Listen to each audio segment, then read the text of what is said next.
So discounted dividend valuation, এটা valuation অ্যাপ্রোচের মধ্যে আমরা দুটো ওয়েতে ভ্যালুয়েশন অ্যাপ্রোচ দেখি, একটা হচ্ছে অ্যাবসলিউট ভ্যালুয়েশন আর একটা হচ্ছে রিলেটিভ ভ্যালুয়েশন। সো অ্যাবসলিউট ভ্যালুয়েশনের মধ্যে আমরা কোম্পানি যেটার ভ্যালুয়েশন করছি সেই কোম্পানির কোনো আর্নিংস ড্রাইভারকে নিয়ে থাকি, কোনো আর্নিংস ইন্ডিকেটরকে নিয়ে থাকি। কোম্পানি ইটসেলফ, কোম্পানি নিজের, আমরা দেখি না যে কোম্পানি অন্যদের তুলনায় কেমন করছে বা অন্য পিয়ারদের তুলনায় কোম্পানি কেমন করছে। সেটা হলে সেটা রিলেটিভ ভ্যালুয়েশন হয়ে যেত। সেটা হচ্ছে গুড এক্সাম্পল হচ্ছে মার্কেট বেসড ভ্যালুয়েশন। আমরা ডিসকাউন্টেড ডিভিডেন্ড ভ্যালুয়েশনে কোম্পানি যে ডিভিডেন্ড ডিক্লেয়ার করতে পারে সেটাকে একটা ক্যাশ ফ্লোর প্রক্সি হিসেবে নিয়ে থাকি। সেটার বেসিসে আমরা কোম্পানির ভ্যালুয়েশন বা আলটিমেটলি কোম্পানির স্টক ভ্যালুয়েশন করার চেষ্টা করি। সো আমরা আহ, দেখি, আমরা কয়েকটা এক্সারসাইজ করার চেষ্টা করব। সো প্রথমে আহ, আমাদের সেকশনস গুলো এভাবে আছে। আমরা ডিসকাউন্টেড ক্যাশ ফ্লো মডেল যে ভ্যালুয়েশন গুলো ইউজ করে থাকি, তার মধ্যে ডিভিডেন্ড হচ্ছে one of them. Discounted cash flow ভ্যালুয়েশনের মধ্যে আবার ফ্রি ক্যাশ ফ্লো ভ্যালুয়েশন আছে, আপনার রেসিডুয়াল ইনকাম ভ্যালুয়েশন আছে, প্রত্যেকটাই ডিসকাউন্টেড ক্যাশ ফ্লো অ্যানালাইসিস এর মধ্যে। তো এখানে আমরা ক্যাশ ফ্লোর একটা প্রক্সি নিয়ে থাকি। সেই ক্যাশ ফ্লোটাকে আমাদের ডিফাইন করতে হয়। সে আমরা ডিভিডেন্ড ডিসকাউন্ট মডেল যখন ব্যবহার করছি, আমাদের ক্যাশ ফ্লোর প্রক্সি হচ্ছে ডিভিডেন্ড। যখন আমরা free cash flow valuation use করছি তখন আমাদের ক্যাশ ফ্লোর প্রক্সি হচ্ছে ফ্রি ক্যাশ ফ্লো। যখন আমরা রেসিডুয়াল ইনকাম ক্যালকুলেট করছি তখন আমাদের ক্যাশ ফ্লোর প্রক্সি হচ্ছে আপনার রেসিডুয়াল ইনকাম। এই ডেফিনিশনটা কমপ্লিট করার পর আমাদের যেটা করতে হয়, যেহেতু valuation is always forward looking, but আমাদেরকে পাস্ট দেখতে হয় টু সি দ্য ফিউচার। আমাদেরকে ফিউচারে, ফিউচার পিরিয়ডে কোম্পানি কিভাবে এই ক্যাশ ফ্লোতে দিতে পারে, কাইন্ড অফ আমরা যেহেতু ডিভিডেন্ড ডিসকাউন্ট মডেলের কথা বলছি, ডিভিডেন্ড কিভাবে কোম্পানি দিতে পারে সেটা আমাদেরকে ফোরসি করতে হয়। Obviously it is quite challenging. আপনারা যদি ফাইন্যান্সিয়াল ম্যানেজমেন্টে ডিভিডেন্ড পলিসি নিয়ে পড়ে থাকেন, আপনি রিকল করতে পারেন যে how complicated the dividend policy can be. এটা ডিভিডেন্ড পলিসিকে বলা হয়, ডিভিডেন্ড পলিসি যে কাইন্ড অফ স্টিকি পলিসি। এটা খুব বেশি চেঞ্জ করার সুযোগ নাই, হয়তো বা চেঞ্জ করাটা রেশনাল হতে পারে। কোম্পানি যদি ভালো করে, খুব ভালো করে, আমরা রেশনালি এক্সপেক্ট করি যে কোম্পানি বেশি ডিভিডেন্ড দিবে। বাট প্রবলেমটা হচ্ছে কোম্পানি যখন ভালো করছে, বেশি ডিভিডেন্ড দেওয়া শুরু করলো, there is no guarantee that company পরিস্থিতি খারাপ হয়ে যেতে পারে। সো তখন যদি কোম্পানি ডিভিডেন্ড দেওয়া কমিয়ে দেয়, তখন কোম্পানির যারা ইনভেস্টর তারা অ্যাব্রাপ্টলি রিয়েক্ট করতে পারে। সো এটার ক্ষেত্রে কোম্পানির শেয়ার প্রাইস মাইট অ্যাব্রাপ্টলি এফেক্টেড। সো কোম্পানি চায় না যে তার শেয়ার প্রাইসটা অ্যাব্রাপ্টলি এফেক্টেড হোক। আবার কোম্পানি এটাও চায় না যে সে খুব কম ডিভিডেন্ড দিবে। এটার কারণে আপনার শেয়ার হোল্ডার্সটা ভালো ফিল করে না কোম্পানি সম্পর্কে। সো কোম্পানি চায় যে মোটামুটি একটা ডিভিডেন্ড পলিসি যেন খুব বেশি চেঞ্জ না করা হয়। এ কারণে এটা চেঞ্জ করতে গেলে বেশ কিছু কনসিকুয়েন্সেস আছে। সেই কনসিকুয়েন্সটা আনওয়েলকামিং। সো এই জন্য ডিভিডেন্ড পলিসিকে স্টিকি পলিসি বলা হয়। এই এই আলোচনা হয়তো আপনি আগে জেনেছেন। প্লাস আপনি যদি মার্কেট এফিসিয়েন্সির ব্যাপারে পড়াশোনা করে থাকেন, আপনি এই আলোচনাটা পাবেন যে আহ, আমাদের মডিগ্লিয়ানি মিলার ওনারা বলছেন যে কোম্পানি ডিভিডেন্ড দেখ আর কোম্পানি ডিভিডেন্ড না দেখ, এটার মধ্যে কোম্পানির ভ্যালুয়েশনে কোনো ধরনের চেঞ্জ আসার কথা না। কারণ হচ্ছে কোম্পানির যারা ইনভেস্টর তারা হোমমেড লিভারেজের মতো হোমমেড ডিভিডেন্ড বানাতে পারে। কোম্পানি ডিভিডেন্ড দেয় নাই, কোম্পানি যে পরিমাণ ডিভিডেন্ড ইনভেস্টর চেয়েছিল সেই পরিমাণের সেই টাকার সমমূল্যের যদি কোম্পানির ইনভেস্টরের শেয়ার বিক্রি করে দেয়, তাহলেও শেয়ার হোল্ডাররা একই অ্যামাউন্টে ক্যাশ ফ্লো পেয়ে যাচ্ছে। রেশনালি ইনভেস্টরের দরকার হচ্ছে ক্যাশ ফ্লো। সেটা কি ডিভিডেন্ডের মাধ্যমে ক্যাশ ফ্লোটা আসছে, নাকি ইনভেস্টরের শেয়ার বিক্রি করে ক্যাশ ফ্লোটা আসছে, সেটা ইনভেস্টরকে চিন্তায় ফেলার কথা না। ইনভেস্টর দুটো ক্যাশ ফ্লোকে একইভাবে দেখার কথা।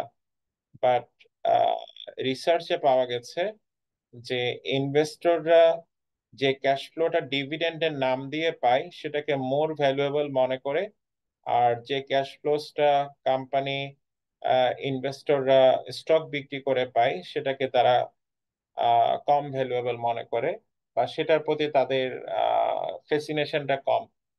সো এই ধরনের আলোচনাগুলো আছে। সো ডিভিডেন্ড ইরেলিভেন্স থিওরাম বলা হয় Modigliani Miller. So related to dividend, then এই ক্যাশ ডিভিডেন্ডের ফোরকাস্ট করার পর আমাদেরকে একটা রেলিভেন্ট ডিসকাউন্ট রেট বের করতে হয়, যেহেতু আমরা forecasting future cash flows dividend. এটাকে আমাদের প্রেজেন্ট ভ্যালুতে আনার জন্য আমাদেরকে আহ, একটা রেলিভেন্ট ডিসকাউন্ট রেট বের করার চেষ্টা করতে হয়। সো সেটার জন্য আমরা অ্যাসেট প্রাইসিং যে মডেলগুলো আছে, ক্যাপিটাল অ্যাসেট প্রাইসিং মডেল বা Fama French three factor model, সেগুলো আমরা ইউজ করার চেষ্টা করি। সেটা আপনি কস্ট অফ ইকুইটি নামে ডাকেন। আহ, এই এস্টিমেট করার পর আমরা প্রেজেন্ট ভ্যালু এস্টিমেট করি, তারপর আমরা cash flows, present value of cash flows বা প্রাইস এস্টিমেট করি। এবং এই অ্যাপ্রোচটা আপনার ডিভিডেন্ড ডিসকাউন্ট মডেল বলেন, ফ্রি ক্যাশ ফ্লো ভ্যালুয়েশন বলেন, রেসিডুয়াল ইনকাম বলেন, সবকিছুর জন্য same, considering that this all of these valuation approaches are under the umbrella of DCF analysis. So আমরা যখন প্রেজেন্ট ভ্যালু ইউজ করতে যাব, তখন আমাদেরকে ফিউচার ক্যাশ ফ্লোস এর প্রেজেন্ট ভ্যালু করতে গেলে আমাদেরকে কি কি এক্সপেক্টেড, কিভাবে এক্সপেক্টেড ক্যাশ ফ্লোস আসবে, এক্সপেক্টেড ক্যাশ ফ্লোস কি হতে পারে সেটা চিন্তা ভাবনা করতে হয়। তো আমরা যে আলোচনাটা মাত্র করেছি সেটাকে যদি আমরা একটা ইকুয়েশনে সামারাইজ করি, সেই ইকুয়েশনটা দেখতে এরকম দেখাবে যে আমাদেরকে এই ক্যাশ ফ্লোসটা কি করতে হচ্ছে, আপনার ফোরকাস্ট করতে হচ্ছে, যেটা আমরা নিউমেরেটরে দেখতে পাচ্ছি। এবং এই ক্যাশ ফ্লোসটা কতদিনের জন্য ফোরকাস্ট করতে হচ্ছে, starting from tomorrow or starting from next year or next period till the end period। এবং এই ফিউচার ক্যাশ ফ্লোসটাকে আমাদেরকে প্রেজেন্ট ভ্যালুতে আনার জন্য কি করতে হয়, রেলিভেন্ট ডিসকাউন্ট রেট দিয়ে ডিসকাউন্ট করতে হয়। আমরা যেটা ডিসকাউন্ট রেট এস্টিমেট করার কথা বলেছি, এটাকে আমরা কস্ট অফ ইকুইটি বলি। আমার প্রফেসর এটাকে ডিসকাউন্ট রেট বলাটা অপছন্দ করতেন। ডিসকাউন্ট রেট বলতে তিনি মিন করতেন শুধুমাত্র যে সিকিউরিটিজ গুলো ফেস ভ্যালু থেকে ডিসকাউন্টেড প্রাইসে বিক্রি হয়, ওখানে যে ডিসকাউন্টটা পাওয়া যায় সেটার নাম হচ্ছে ডিসকাউন্ট রেট। এই টার্মটাকে উনি সবসময় ইন্টারেস্ট রেট বলতেন। সো এটাকে মোর অ্যাপ্রোপ্রিয়েট টার্ম বলা হয়। So interest rate is not only for relevant to loan, interest rate is opportunity cost here. So এখানে আমরা যে opportunity cost relevant for the dividend, সেটাকে আমরা এখানে ডিসকাউন্ট রেট বলি, বা রেলিভেন্ট ইন্টারেস্ট রেট বলি, বা কস্ট অফ ইকুইটি যেটাই বলি, সেটা এখানে আসবে। আহ সো আমরা সিম্পল এক্সাম্পল দিয়ে জাস্ট একটু রিকল করে নিব যে ডিসকাউন্টেড ক্যাশ ফ্লো ভ্যালুয়েশন কিভাবে কাজ করে। সো যে কোনো একটা অ্যাসেট যদি এমন হয় যে ফার্স্ট ইয়ারে 100 ক্যাশ ফ্লো জেনারেট করবে, 150 জেনারেট করবে ইয়ার টুতে, এবং ইয়ার থ্রিতে জেনারেট করবে 200, তাহলে সেই অ্যাসেটটার আজকের ভ্যালু কি হবে? সো আমরা সিম্পলি এটাকে প্রেজেন্ট ভ্যালু নিয়ে আসবো, future stream of this three cash flows এটাকে। সো 100 আছে এখানে ফার্স্ট ইয়ারের জন্য, 150 সেকেন্ড ইয়ারের জন্য, 200 থার্ড ইয়ারের জন্য, এবং রেলিভেন্ট ডিসকাউন্ট রেট হচ্ছে 10%। এটা দিয়ে আমরা পেলাম 365.14। আহ, এখন ম্যাটার হচ্ছে, আহ, আমি যদি জানতে চাই 1 ইয়ার লেটার এটার ভ্যালুয়েশন কত হবে, তো তখন তো 1 ইয়ার লেটার পরে তো আর আমি এটা পাচ্ছি না। আমার কাছে কোন দুটো ক্যাশ ফ্লোজ রেলিভেন্ট, এটা রেলিভেন্ট আর এটা রেলিভেন্ট। সো তখন কিন্তু আবার প্রাইসিং কি হয়ে যাবে, প্রাইসিং চেঞ্জ হয়ে যাবে, and this price will be this one. ঠিক আছে। সো এটা হচ্ছে যে অ্যাপ্রোচ আমরা ভ্যালুয়েশন করি। So, আমরা যে তিনটা ডিসকাউন্টেড ক্যাশ ফ্লো ভ্যালুয়েশনের কথা বলেছি, সেটা যদি একটু আমরা সামারি আকারে দেখি, সেটা আহ, একটু জানতে হবে। For an analyst, it is a very crucial task to find out which valuation technique is most appropriate for the stock I am following. এটা এমন না যে আমি 5টা এক্সাইটিং ভ্যালুয়েশন মডেল শিখেছি, আমাকে 5টাই অ্যাপ্লাই করতে হবে। সো আমাদের একটা চেকলিস্ট আছে, সেই চেকলিস্টটা আমাদেরকে কেয়ারফুলি ফলো করতে হবে। আহ, আমাদেরকে চেকলিস্ট অনুযায়ী দেখতে হবে যে কোন ভ্যালুয়েশন মডেলটা আমার কোম্পানির স্টকের জন্য appropriate valuation model. It's not like that যে আমি এই ভ্যালুয়েশন অ্যাপ্রোচ জানি, আমাকে ফোর্সফুলি এটা ইউজ করতে হবে। সো আমরা যে তিনটা valuation model, discounted cash flow ভ্যালুয়েশনের কথা বলেছি, সেই তিনটা, আহ, প্রথমটা বলেছিলাম ডিভিডেন্ড ডিসকাউন্ট মডেল, তারপর ফ্রি ক্যাশ ফ্লো। দুইটা ডেফিনেশন আছে, free cash flow to equity হতে পারে, free cash flow to firm হতে পারে, থার্ড ওয়ান হচ্ছে রেসিডুয়াল ইনকাম হতে পারে। সো ডিসকাউন্টেড ডিভিডেন্ড মডেল বা ডিভিডেন্ড ডিসকাউন্ট মডেল এটা কখন অ্যাপ্রোপ্রিয়েট, আমাদের চেকলিস্ট আমরা একটু দেখি। প্রথম চেকলিস্ট হচ্ছে, you have to find out whether the company is a dividend paying company. এই কোম্পানিটা কি নিয়মিত ডিভিডেন্ড দেয় কিনা। ওকে, এটা হচ্ছে ফার্স্ট চেকলিস্ট। এখন এই চেকলিস্টে যদি এটা ট্রু না হয়, the company is not dividend paying এরকম হয়, তখন কিন্তু আপনার অল্টারনেটিভ ক্যাশ ফ্লো ভ্যালুয়েশনসে দেখতে হবে। নেক্সট ওয়ান হচ্ছে,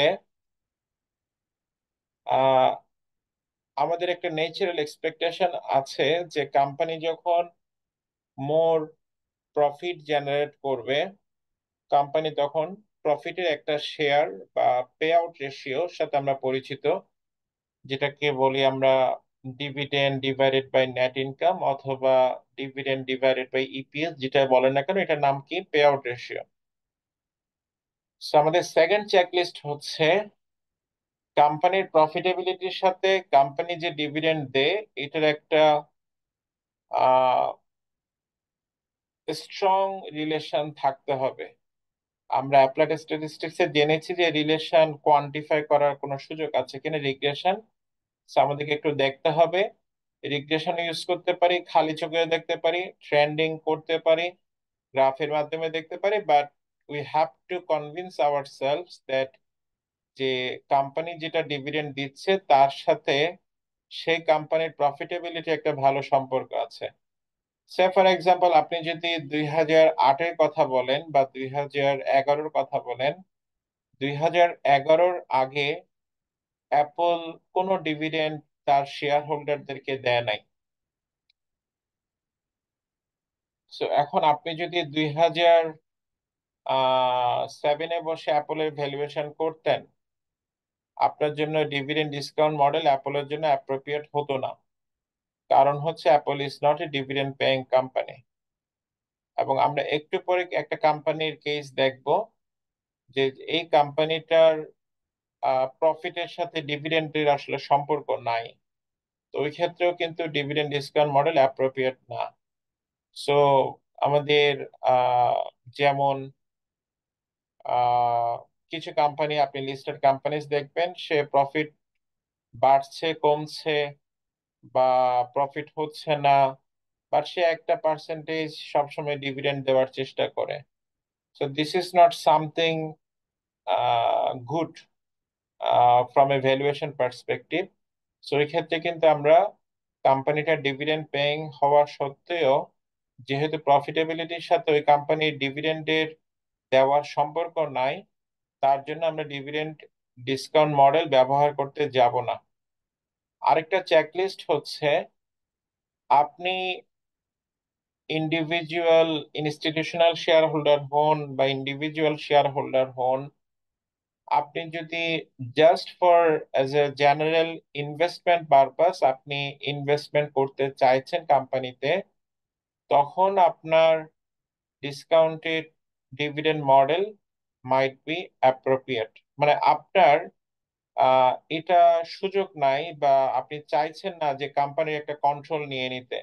সে টেসলা যখন আপনার কাকে আপনার টুইটারকে নিয়ে নিল, বা অ্যালন মাস্ক যখন টুইটারকে কন্ট্রোল নিয়ে নিল, তখন কিন্তু ডিসকাউন্টেড ডিভিডেন্ড ভ্যালুয়েশন মডেল তার জন্য অ্যাপ্রোপ্রিয়েট ভ্যালুয়েশন মডেল না। ওকে, মানে আপনার যদি কন্ট্রোল পার্সপেক্টিভ না থাকে, তাহলে আপনার জন্য ডিসকাউন্টেড ডিভিডেন্ড মডেল একটা অ্যাপ্রোপ্রিয়েট ভ্যালুয়েশন অ্যাপ্রোচ হতে পারে। এখন আমরা এই চেকলিস্ট গুলোকে একটু দেখি। ফার্স্ট যেটা আমরা বলেছি যে company is not a dividend paying. Company যদি ডিভিডেন্ড পেইং না থাকে, আমার হাতে দুটো অল্টারনেটিভ আছে। একটা হচ্ছে আইদার আমি এফসিএফএফ অথবা এফসিএফ ইউজ করতে পারি, অথবা রেসিডুয়াল ইনকাম ভ্যালুয়েশন ইউজ করতে পারি। এই মুহূর্তে আমরা রেসিডুয়াল ইনকামের ডেফিনেশন দিচ্ছি না, আমরা রেসিডুয়াল ইনকামের ভ্যালুয়েশন যখন পড়বো তখন আমরা সেই ডেফিনেশনটা দিব। নেক্সট ওয়ান হচ্ছে আহ যেটা বলছিলাম যে কোম্পানির আহ আচ্ছা, আপনি এখন এখানে আসলেন এফসিএফএ বা এফসিএফএ। এফসিএফএ বা এফসিএফএ কখন অ্যাপ্রোপ্রিয়েট? প্রথম চেকলিস্ট পেলাম যখন কোম্পানির জন্য কি পসিবল হচ্ছে না, আপনার ডিভিডেন্ডের সাথে আপনি ভালো রিলেশন, কোম্পানির প্রফিটেবিলিটি পাচ্ছেন না, বা কোম্পানি ডিভিডেন্ড দেয় না, তখন আপনার জন্য ফ্রি ক্যাশ ফ্লো বা free cash flow to farm can B a good option. But if it is such that যে কোম্পানির প্রফিটেবিলিটির সাথে আপনি কোম্পানির ফ্রি ক্যাশ ফ্লোস এর রিলেশন তেমন স্ট্রং পাচ্ছেন না। তো সাধারণত কোম্পানির যখন প্রফিটেবিলিটি বাড়ে, আমরা জানি না যে ফ্রি ক্যাশ ফ্লোর কথা আপনি শুনেছেন কিনা, বাট আইডিয়ালি স্পিকিং কোম্পানি যে অপারেটিং ক্যাশ ফ্লোস জেনারেট করছে, এখান থেকে কোম্পানির যা যা অবশ্যই প্রয়োজনীয় খরচ, অবশ্যই কি কি প্রয়োজনীয় খরচ থাকতে পারে। আহ আমরা কি প্রজেক্ট ক্যাশ ফ্লো এই টার্মটার সাথে পরিচিত পিসিএফ সিআইডি কোর্সে? হ্যাঁ স্যার। হ্যাঁ, ওখানে আমরা ওসিএফ থেকে কি বাদ দিয়ে পিসিএফ পেতাম, খেয়াল আছে? Changes in networking capital, capital expenditure, খেয়াল আছে?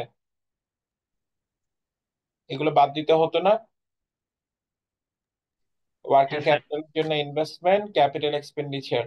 সো এগুলো হচ্ছে আমার অবশ্যই প্রয়োজনীয় খরচ, যেটা আমার কোম্পানি সার্ভাইভ করানোর জন্য আমাকে করতে হবে।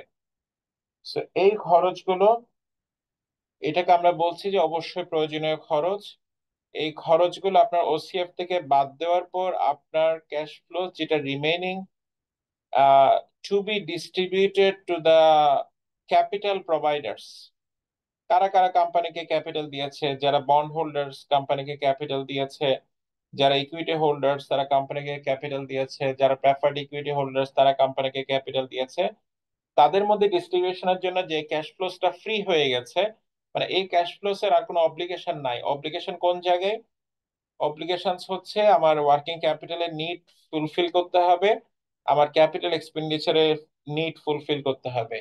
এটা দেওয়ার পর যে ক্যাশ ফ্লোসটা আমার হাতে ফ্রি হয়ে গেছে to be distributable to the capital provider, সেটাকে আমরা বলছি free cash flows. Okay, but free cash flows আপনি যখন ইউজ করতে যাবেন, তখন আপনাকে মেক শিওর করতে হবে যে কোম্পানির প্রফিটেবিলিটির সাথে কোম্পানির ফ্রি ক্যাশ ফ্লোস এর একটা ভালো রিলেশন আছে কিনা। অবভিয়াসলি যে কোম্পানিগুলো বেশ ভালো প্রফিটেবল, সে থিঙ্ক অফ যে আমাদের কান্ট্রিতে যে এমএনসি গুলো বিজনেস করে, they have a hefty amount of free cash flows. If you can calculate the free cash flows, আপনি বেশ ভালো অ্যামাউন্টের ফ্রি ক্যাশ ফ্লোস পাবেন। এটা যারা আহ, আপনার ভালো লোকাল কোম্পানিস এর ক্ষেত্রে হতে পারে, বাট মোস্টলি আমাদের যারা ফরেন কোম্পানিস আছে তাদের কিন্তু বেশ ভালো অ্যামাউন্টের ফ্রি ক্যাশ ফ্লোস থাকে। দেন বাট দেখতে হবে যে এই ফ্রি ক্যাশ ফ্লোস এর সাথে প্রফিটেবিলিটি ভালো সম্পর্ক আছে কিনা। সো দুটোকে একই সাথে মুভ করছে কিনা। সো কোম্পানি যখন খারাপ করছে, you expect the cash flows is likely to be deplete. Okay, cash flows ভালো থাকবে না, সো ফ্রি ক্যাশ ফ্লোস কিন্তু কমে যাবে। এখন এমন যদি হয় যে আপনি ফোরকাস্ট করছেন 3 বছরের জন্য, 3 4 12, 12 বলতে আমি কি বলতে চেয়েছি, 3 4 12 কেন বলেছি? কোয়ার্টার মাস, কোয়ার্টার 12 মাস। 12টা কোয়ার্টার। স্যার আচ্ছা, 12টা, 3টা বছর 12টা কোয়ার্টার। রাইট। 12টা কোয়ার্টারে আপনি ফ্রি ক্যাশ ফ্লোস যখন এস্টিমেট করতে গেলেন, দেখলেন যে কোম্পানির পরিস্থিতি তেমন ভালো ঠেকছে না। কেন ভালো ঠেকছে না?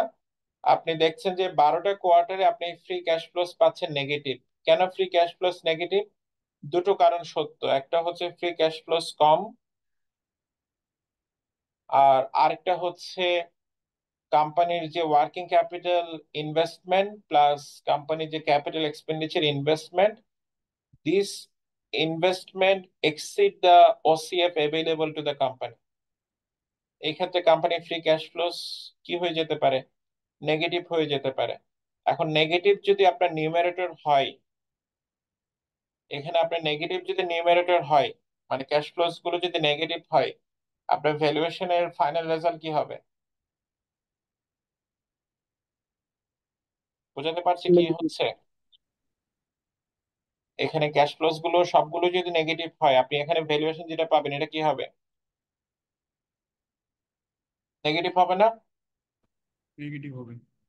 এটা তখন ইরেলিভেন্ট হয়ে যাবে, এটা থেকে আপনি কোনো মিনিং ক্যারি করতে পারবেন না। সো ওই ক্ষেত্রে আপনার জন্য অ্যাপ্রোপ্রিয়েট হচ্ছে, you can think of the residual income valuation. So it's a kind of accounting calculation. আমরা সেটা পরে দেখাবো, বাট এখন দেখাতে চাইছি না।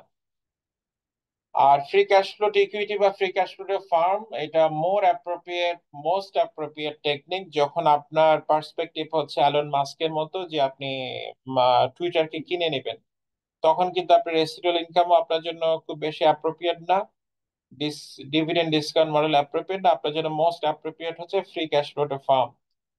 সে ফর এক্সাম্পল, এখন যেহেতু আপনি দেখতে পাচ্ছেন যে ব্যাংকগুলো একটা আরেকটাকে একোয়ার করে নিচ্ছে, সো একোয়ার করে নেওয়ার সাথে কি রিলেটেড? কন্ট্রোল রিলেটেড, তাই তো? সো কন্ট্রোল যখন নিয়ে নিবে তখন কি ধরনের ভ্যালুয়েশন অ্যাপ্রোচ তাদের ব্যবহার করতে হবে? Free cash flow. Free cash flow ব্যবহার করতে হবে। আচ্ছা, আমরা একটা এক্সাম্পল সেটা যেটা দেখবো বলছিলাম সেটা একটু দেখি। এখানে আপনার হাতে দুটো কোম্পানি আছে, একটা হচ্ছে কোক কোম্পানি আর একটা হচ্ছে এইচআরএল কোম্পানি। এই কোক কোম্পানি আবার কোকা কোলা কোম্পানি না, এটা different company. So Coke company and HRL দুটো কোম্পানির 2006, 1992 থেকে 2006 পর্যন্ত earnings per share, dividend per share এবং পে আউট রেশিও দেওয়া আছে। দেখতে পাচ্ছি আর্নিংস পার শেয়ার দেওয়া আছে, ডিভিডেন্ড পার শেয়ার দেওয়া আছে। এটা কিন্তু আবার ডিপোজিট পেনশন স্কিম না। ক্লাস না করলে আপনি হয়তো বুঝবেন এটা কি ডিপোজিট পেনশন স্কিম এখানে কিভাবে আসলো। ঠিক আছে, এটা কি ডিভিডেন্ড ডিভিডেন্ড পার শেয়ার। পার শেয়ার। আচ্ছা, এখন আমরা একটু র্যান্ডমলি কিছু নাম্বার পিক করি। সে কোকের জন্য আমাদেরকে কোশ্চেন করা হয়েছে যে কোকের জন্য কি আপনার ডিভিডেন্ড ডিসকাউন্ট মডেল অ্যাপ্রোপ্রিয়েট কিনা, অথবা এইচআরএল এর জন্য ডিভিডেন্ড ডিসকাউন্ট মডেল অ্যাপ্রোপ্রিয়েট কিনা। সে ফর এক্সাম্পল, 1996-এ কোকের ইপিএস ছিল 1.73, আর কোকের ডিভিডেন্ড পার শেয়ার কত?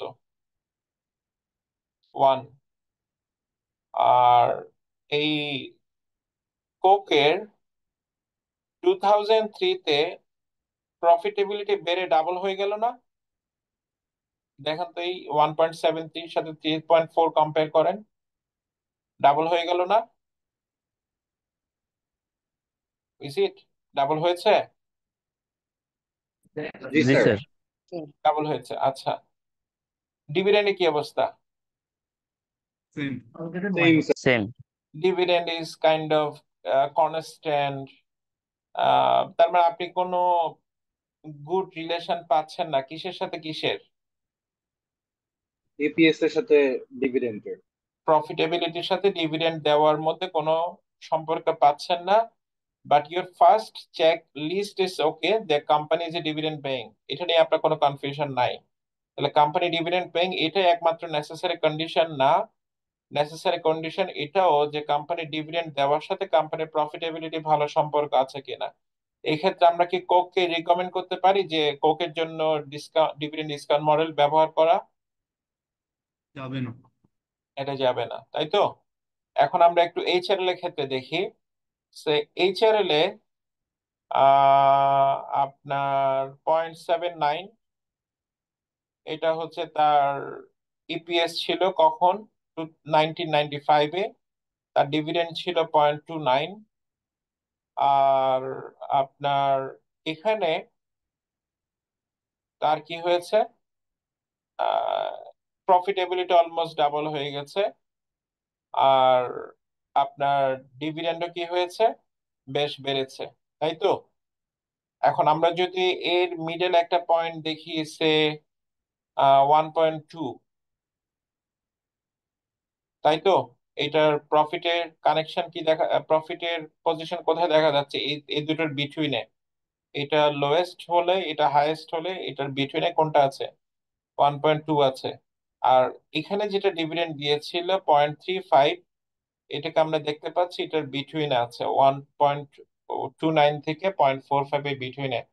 আমরা কি বলতে পারি যে কোম্পানির ডিভিডেন্ডের ফ্লাকচুয়েশনটা কোম্পানির প্রফিটেবিলিটির ফ্লাকচুয়েশনের সাথে বেশ সম্পর্ক আছে? জি স্যার। জি স্যার। এখন আপনি যদি দুটো কোম্পানিরই ইপিএস কে এক্স ধরে ডিপিএস কে ওয়াই ধরে আপনি রিগ্রেশন অ্যানালাইসিস করেন বা রিগ্রেশন রান করেন, কোনটার ক্ষেত্রে আপনি আর স্কোয়ার বেশি পাবেন? স্যার এইচআরএল এর এইচআরএল এর জন্য। ক্ষেত্রে স্যার। এইচআরএল এর এইচআরএল। ক্ষেত্রে। সো আপনার কোম্পানির জন্য এই কাজটা আপনাকে করতে হবে। ওকে। খুব কনফিডেন্টলি ডিসকাউন্টেড ডিভিডেন্ড মডেল ব্যবহার করা যাবে না যতক্ষণ না আপনি চেকলিস্ট কনফার্ম করছেন। ওকে। সেই ব্যাপারগুলো আপনাকে খুব কেয়ারফুলি করতে হবে। আচ্ছা, আহ আমরা ডিভিডেন্ড ডিসকাউন্ট মডেলের কিছু ফ্লেভার আছে। ফ্লেভার বলতে আমরা প্রাইমারিলি বলি সিঙ্গেল হোল্ডিং পিরিয়ড, নেক্সট হচ্ছে multiple holding period. So single holding period is very rare, যে আপনি জাস্ট একটা পিরিয়ডের জন্য হোল্ড করছেন। Multiple holding period is more common. So single holding period আমরা জানি যে এই পিরিয়ডে, যে একটা পিরিয়ড আমি হোল্ড করব, সেই পিরিয়ডে আমি যে ডিভিডেন্ডটা পাচ্ছি প্লাস এই পিরিয়ড শেষে আমি যে প্রাইসে সেল করব, সেই দুটোর প্রেজেন্ট ভ্যালু হবে ডিভিডেন্ড ডিসকাউন্ট মডেলের প্রাইস। আর মাল্টিপল হোল্ডিং পিরিয়ড হলে তখন আমার এই যে ডিভিডেন্ড স্ট্রিম আমাকে এস্টিমেট করতে হবে, এটা মাল্টিপল হোল্ডিং পিরিয়ডের জন্য আমাকে এস্টিমেট করতে হবে। and this one is little bit more challenging than the first one. So আমরা ছোট একটা কেস দেখি, আমরা স্টেপ বাই স্টেপ একটু অ্যাডভান্সড কেসের দিকে যাব। So you expect the company Carrefour to pay 1.1 dividend next year. You expect the price of CS stock is to be 53.55 in 1 year. The required rate of return for CS stock is 9%. What is your estimate of the value of CS stock? Very straightforward. আমার কাছে single holding period, এটার single holding পিরিয়ডে dividend আছে $1.1 আর sales price হচ্ছে 53.55। আমি simply যেটা করতে পারি, দুটো যেহেতু একই পিরিয়ডে, একটা পিরিয়ড পরে আমি পাবো, তো দুটোকে সাম করে আমি পাই 54.65। এটাকে আমি 1.09 বা 9% দিয়ে যদি আমি ডিসকাউন্ট করি, তাহলে আমি প্রেজেন্ট ভ্যালু পেয়ে যাচ্ছি 50.14। I don't want to discuss on this. Next হচ্ছে মাল্টিপল হোল্ডিং পিরিয়ডটা কেমন দেখায়, যে 5 year হোল্ডিং পিরিয়ড হলে আমাকে 5 বছরের হোল্ডিং পিরিয়ডে 5 বছর ডিভিডেন্ড আমি দেখতে পাচ্ছি, আমাকে বলা আছে এক্সপেক্টেড টু বি 2.1, 2.2, 3.5, 3.75। নেক্সট হচ্ছে আমাকে এই 5টা ডিভিডেন্ডকে কি করতে হবে, প্রেজেন্ট ভ্যালুতে নিয়ে আসতে হবে। বাট উই হ্যাভ এক্সপেকটেশন যে এট দ্য এন্ড অফ ইয়ার 5 আমি এই স্টকটা $40 সেল করতে পারবো। সো এটা হচ্ছে আমার লাস্টের পিরিয়ডে ডিভিডেন্ড, সরি লাস্টের পিরিয়ডের সেলিং প্রাইস। সো এই সবগুলোকে আমি যখন সাম আপ করবো প্রেজেন্ট ভ্যালু করে, তখন আমি পেয়ে যাব যে present value of this stock or the price of this stock. ঠিক আছে? সো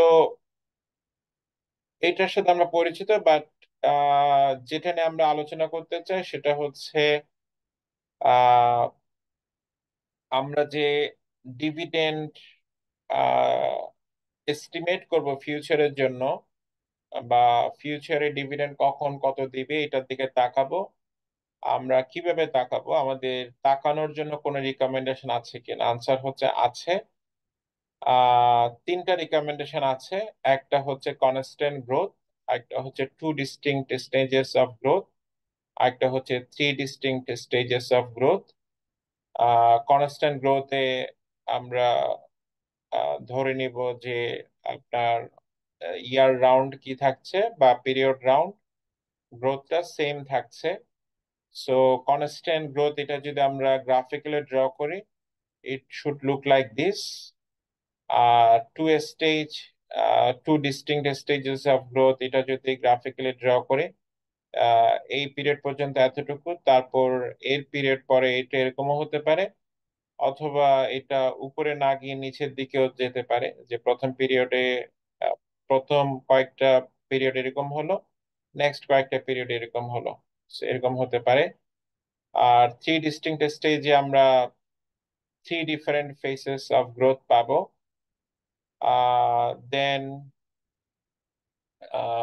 এই ফেজটা শেষ করার পর টার্মিনাল পয়েন্ট আমার যে প্রাইসটা থাকে সেটা আমাদের এস্টিমেট করে টোটাল প্রাইসটা ক্যালকুলেট করতে হবে। So, আমরা কম বেশি এগুলোর সাথে পরিচিত, আমরা কুইকলি একটু রিক্যাপ করব, এরপর আমরা যেটা নতুন সেটা নিয়ে একটু সময় স্পেন্ড করব। So first of all, constant growth model, it is probably one of the most simplest formula you have ever seen in the finance class, যে D1 নেক্সট পিরিয়ডের ডিভিডেন্ড ডিভাইডেড বাই আর কে আমরা বলছি যে কস্ট অফ ইকুইটি, আর জি কে বলছি যে constant growth rate. আর D1 মানে হচ্ছে next পিরিয়ডে আমার ডিভিডেন্ড কত, D0, D0 into 1 + G।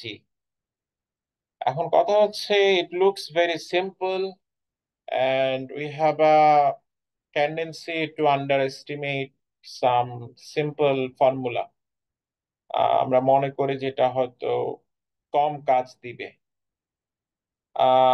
So to counter this understanding, আমরা একটু বলতে চাই এই গর্ডন গ্রোথ মডেল, এটার হিস্ট্রি কি, এটা কোত্থেকে আসলো, এটা কি ফাইন্যান্সের কোনো ফর্মুলা, নাকি এটা কোথাও থেকে বড় করা হয়েছে?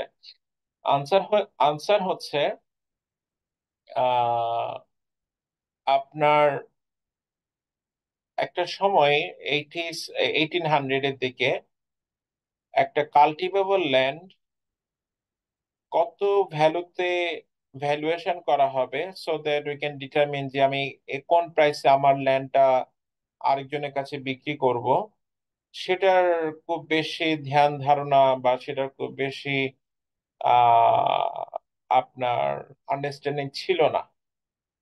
বাট পরবর্তীতে দেখা হলো যে ল্যান্ডের ভ্যালুয়েশন হওয়া উচিত সে ল্যান্ডটা আমার জন্য কত ক্রপস ম্যানুফ্যাকচার করবে সেটার উপর, বা কতটুকু ক্রপস আপনার গ্রো করবে সেটার উপর। সো এটা এস্টিমেট করা হলো যে আপনার যদি এখন 100 হেক্টর সে ক্রপস ম্যানুফ্যাকচার করলো, তারপর 10% কনস্ট্যান্ট রেটে বাড়লো, তাহলে পরের ইয়ারে কত হলো, 110। তারপর আবার 10% করে বাড়লো, তাহলে কত হলো, 121। এভাবে 10% করে বাড়তে থাকলো। এবং actually more or less it happened, মানে 10%-এর আশেপাশে ছিল বা 5% বা যে পার্সেন্টেজটা হোক, মানে একটা সার্টেন পার্সেন্টেজে ক্রপসটা গ্রো করতো। তো সেটার বেসিসে এই ল্যান্ডের ভ্যালুয়েশনের জন্য এই মডেলটা দাঁড় করানো হয়েছে। সো এখানে আপনার কারেন্ট যেটা ক্রপস ম্যানুফ্যাকচার হয়েছে মাল্টিপ্লাইড বাই নেক্সট ইয়ারে 10% গ্রোথ রেট, আর নিচে হচ্ছে আপনার কস্ট অফ ইকুইটি যেটাই বলেন বা আমার অপরচুনিটি কস্ট ছিল, and minus the constant growth rate. ওখান থেকে কাল্টিভেবল ল্যান্ডের ভ্যালুয়েশন থেকে এটা পরবর্তীতে ফাইন্যান্সের কোম্পানির স্টক ভ্যালুয়েশনে এটা নিয়ে আসা হলো। কাইন্ড অফ যে কোম্পানি যে ক্যাশ ফ্লোস দিয়ে থাকে সেটা can be expected to grow at a constant rate. এটা আপনি হয়তো একটু যদি ম্যাচিউরড কোম্পানিস এর ক্যাশ ফ্লোস এর দিকে তাকান, অথবা যাদের লং হিস্ট্রি আছে সেই ক্যাশ ফ্লোস গুলোর দিকে তাকান, it is likely to see that exactly constant না, but the way they are growing is likely to be constant. সে এরকম এরকম একটু হালকা স্পাইক আছে, but it is likely to see that যে এখানে এটা কনস্ট্যান্টলি গ্রো করছে। সো এটা হচ্ছে ব্যাকগ্রাউন্ড। এবং 1900-এর শেষের দিকে railway stock was a very good investment opportunities. So railway স্টকের ভ্যালুয়েশনের জন্য, মানে রেলওয়ে কত ইনকাম প্রডিউস করবে সেটার জন্য একটা মোর অ্যাপ্রোপ্রিয়েট ভ্যালুয়েশন টেকনিক্স হিসেবে পাওয়া গিয়েছিল constant growth dividend discount model, এবং এটা রেলওয়ে স্টকের ভ্যালুয়েশনের জন্য খুব ভালো ইউজ করা হয়েছিল, particularly in the developed countries. So I want you to uh, watch a class lecture by Robert Schiller, professor of Yale University, on the dividend discount model on YouTube. আপনি ভালো একটা background আপনি জানতে পারবেন। ঠিক আছে, সো এটা খেয়াল রাখবেন। The take away from this short discussion is that simple model can be a powerful model. Simple model is not a model to be undermined. ঠিক আছে, সো আপনার কোম্পানির ক্যাশ ফ্লোস যদি আপনি দেখেন বা আপনার কোম্পানির ডিভিডেন্ড যদি আপনি দেখেন যে কনস্ট্যান্টলি গ্রো করছে পাস্টে, কনস্ট্যান্ট বলতে এক্সাক্ট কনস্ট্যান্ট না, বাট এটার একটা ভালো ইঙ্গিত পাওয়া যাচ্ছে, ওই ক্ষেত্রে আপনি কনস্ট্যান্ট গ্রোথ মডেল ইউজ করতে পারেন। সো আমরা একটু একটা প্রবলেম দেখি, খুব brief. Jewel Williams follows Sonoco Products Company, a manufacturer of paper and plastic packaging for both consumer and industrial use. Son appears to have a dividend policy of recognizing sustainable increases in the level of earnings with increases in dividend. So this is a key point. তার earnings এর সাথে ডিভিডেন্ডের একটা ভালো সম্পর্ক আছে, keeping the dividend pay out ratio within a range of 40% to 60% payout ratio, সেটার মধ্যে রাখার চেষ্টা করে। Most recent quarterly dividend, ex-dividend date is 15th August 2007, was 0.26, consistent with the current annual dividend of 1.04 per year এটা forecast করা হয়েছে 6% per year grow করবে, with a beta of 1.13, given an equity risk premium 4.5% and risk-free rate 5%. Required return কিভাবে calculate করা হচ্ছে, আমরা ক্যাপএম এর সাথে পরিচিত। risk-free rate plus beta multiplied by what? risk premium 4.5, আমরা 10.1% পেয়েছি। সো কিভাবে আমরা গর্ডন গ্রোথ মডেল ইউজ করে সনের স্টক ভ্যালুয়েশন করব? as simple as that, আপনার কারেন্ট অ্যানুয়াল ডিভিডেন্ড আমরা পাচ্ছি 1.04, এটার সাথে মাল্টিপ্লাই হবে কি 1.04 এর সাথে কি মাল্টিপ্লাই হবে 1 plus g. 60%. What is 1 plus g? That is the 6%. আর নিচে কি হবে আপনার 10.1%, যেটা আমরা ক্যাপএম থেকে কস্ট অফ ইকুইটি ক্যালকুলেট করেছি, মাইনাস দা আপনার কনস্ট্যান্ট গ্রোথ রেট, দেন আমরা 26.89 পেয়েছি। আহ এখন এখানে বলা হচ্ছে যে কারেন্ট মার্কেট প্রাইস হচ্ছে 30.18। Obviously the market price is relatively higher compared to the intrinsic value we estimated. So based on that, we can think of this stock is likely to be overvalued. So এই কথাটা গুরুত্বপূর্ণ, এটা খুব carefully follow করবেন। appears to be, আপনি যে ভ্যালুয়েশনটা করেছেন এটার উপর আপনার 100% ফেইথ নাই। আপনি মনে করছেন এটা অ্যাপ্রোপ্রিয়েট, এই জন্য আপনি এটা ইউজ করেছেন। সো এখানে আপনি যখন আপনি লিখবেন যে appears to be, likely to be, probably, এই কথাগুলো আপনাকে একটু মেনশন করতে হবে। So so that you are actually acknowledging or conceding যে ইউ অ্যাকনলেজ ইউর লিমিটেশনস। ঠিক আছে, প্রতিটা ভ্যালুয়েশন অ্যাপ্রোচের কি আছে, লিমিটেশনস আছে। আচ্ছা, নেক্সট যেটা এক্সাম্পল আছে সেটা একটু দেখে নিবেন। It actually includes a number of things so that you understand the Gordon growth model very well. It's a complete a good case. এটা টেস্টেবল। আপনি এক্সামের জন্য একটা গুড কোয়েশ্চেন, একটু সময় দিয়ে দেখবেন। Actually it summarizes all the things what have we discussed. Next one আমরা যেটা দেখতে চাই সেটা হচ্ছে এক্সাম্পল 7ও দেখবেন। এক্সাম্পল 8 আমরা একটু প্রেফার্ড স্টক নিয়ে কথা বলবো। প্রেফার্ড স্টকের সাথে আমরা পরিচিত। প্রেফার্ড স্টকে আমাদের একটা ফিক্সড ডিভিডেন্ড পার্সেন্টেজ থাকে। সো পার ভ্যালু শেয়ার যদি 25 হয়, আমার প্রেফার্ড পার্সেন্টেজ যদি 4% হয়, তাহলে অ্যানুয়াল ডিভিডেন্ড হচ্ছে 1।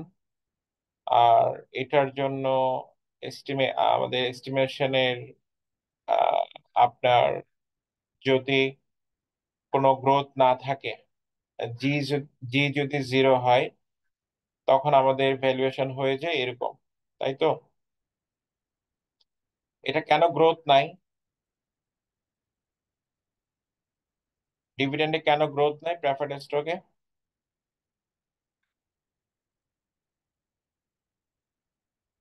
প্রেফার্ড স্টকে ডিভিডেন্ডে গ্রোথ কেন নাই? স্যার প্রেফার্ড এর এটা কনস্ট্যান্ট থাকে তাই। প্রেফার্ডে ডিভিডেন্ড পার্সেন্টেজটা কি থাকে, ফিক্সড থাকে, তাই কনস্ট্যান্ট না? থাকে, রাইট। হুম, আচ্ছা, ডিভিডেন্ড অ্যামাউন্টটা ফিক্সড। আচ্ছা, আহ আমরা একটা পিকুলিয়ার কেস দেখবো, সেটা হচ্ছে যদি গ্রোথ নেগেটিভ হয় তখন কি হয়। সামটাইমস পিপল গেট পারপ্লেক্সড যখন গ্রোথ রেট নেগেটিভ দেখে কোয়েশ্চেনে, সেটার সাথে যেহেতু অপরিচিত তাই একটু কনফিউজ হয়ে যায় আসলে এটা কিভাবে হ্যান্ডেল করব। But if you are stick to the model, আপনি এটা খুব ভালোভাবে বুঝতে পারবেন যে কি হবে। So let's see. Afton Mines is a profitable company that is expected to pay 4.25 dividend next year because it is depleting its mining properties. The best estimate is that dividends will decline forever at a rate of 10%. So some companies are some mining companies. So যেহেতু তার resources কমতে থাকে, so likely that they will close out their businesses. So তাদের ডিভিডেন্ডও কমতে থাকে। So এখানে বলা হচ্ছে যে decline decline forever at a rate of 10%. So decline at a rate of 10% means such a negative 10%. The required rate of return on Afton stock is 12%. What is the value of Afton shares? So এটা হচ্ছে next ইয়ারের dividend, তার মানে D1 হচ্ছে কত, 4.25। এখন আমার নিচে কি আছে, জিজিএম এ, গর্ডন গ্রোথ মডেলে আমার কস্ট অফ ইকুইটি আছে, এটা কত পার্সেন্ট, 12%। এখানে আমরা 12% লিখলাম। এখানে আমাকে কি লিখতে হবে, মাইনাস এরপর বলা হলো গ্রোথ রেট যেটা নেগেটিভ, ওই ক্ষেত্রে আমাকে এই নেগেটিভ গ্রোথ রেট এইভাবে লিখতে হবে। তো তখন এটা কি হবে finally?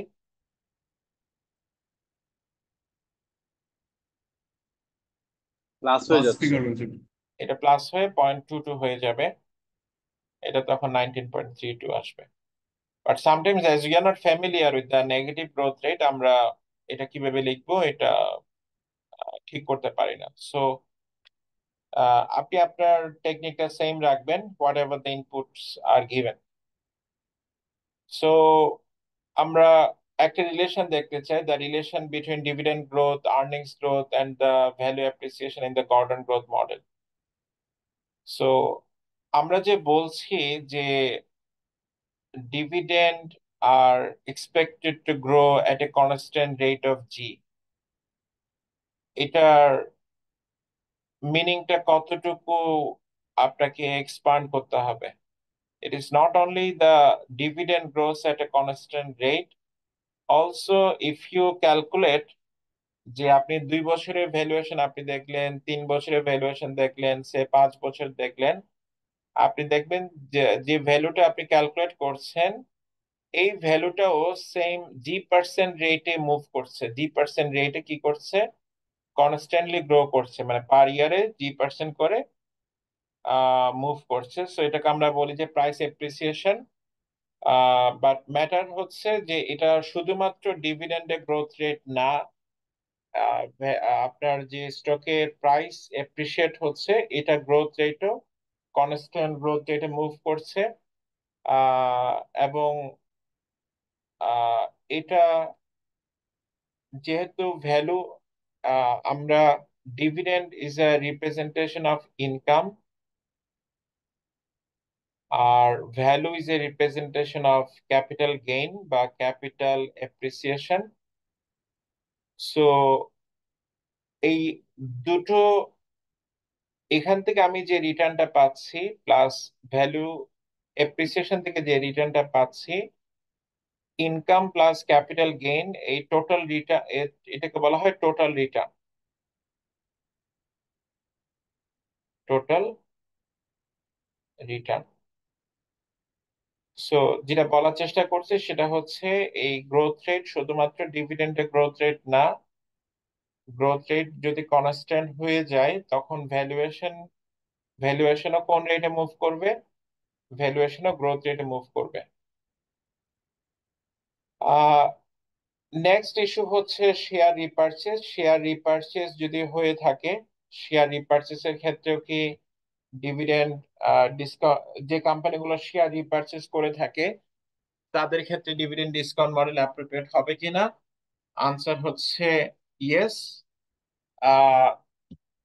Dividend discount model is appropriate যখন আপনার শেয়ার রিপারচেজ করে থাকে। So share repurchase is a very common practice in the developed countries, যেখানে স্টক যখন কম প্রাইসে পাওয়া যায় তখন company frequently involve in share repurchase. So share repurchase যখন করা হয় তখন কি হয়? আপনার শেয়ারে আপনার যে ফ্লোটিং শেয়ার আছে সে ফ্লোটিং শেয়ারটা কমে যায়।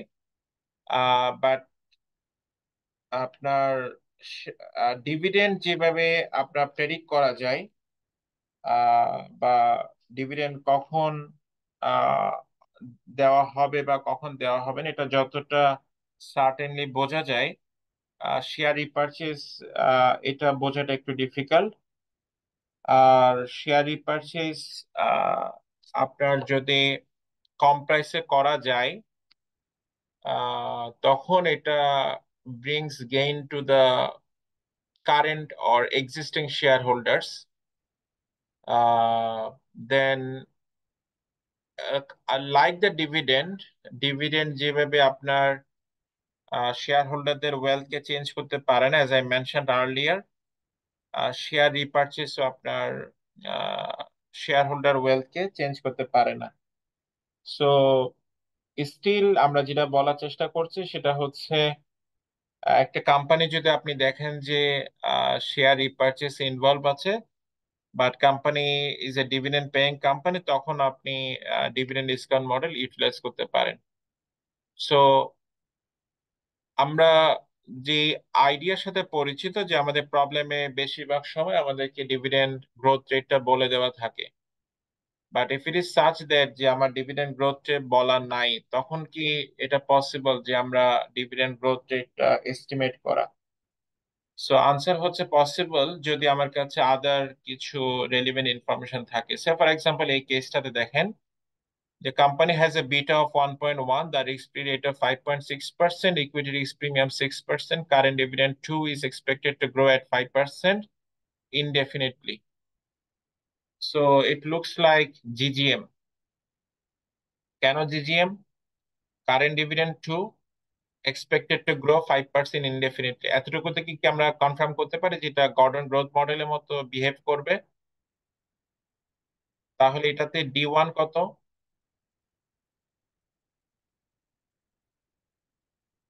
D1 কি হবে? 2 into 1.05, তাই তো? আর এখান থেকে কি আমরা কস্ট অফ ইকুইটি ক্যালকুলেট করতে পারবো এই ইনফরমেশন গুলো থেকে? জি স্যার। আচ্ছা, আর কি হবে? 5.6 প্লাস 1.1 ইন্টু 6। আমরা কি বুঝতে পারছি কি করছি? Risk free rate plus beta multiplied by risk premium কত পার্সেন্ট হয়? ক্যালকুলেটর আছে?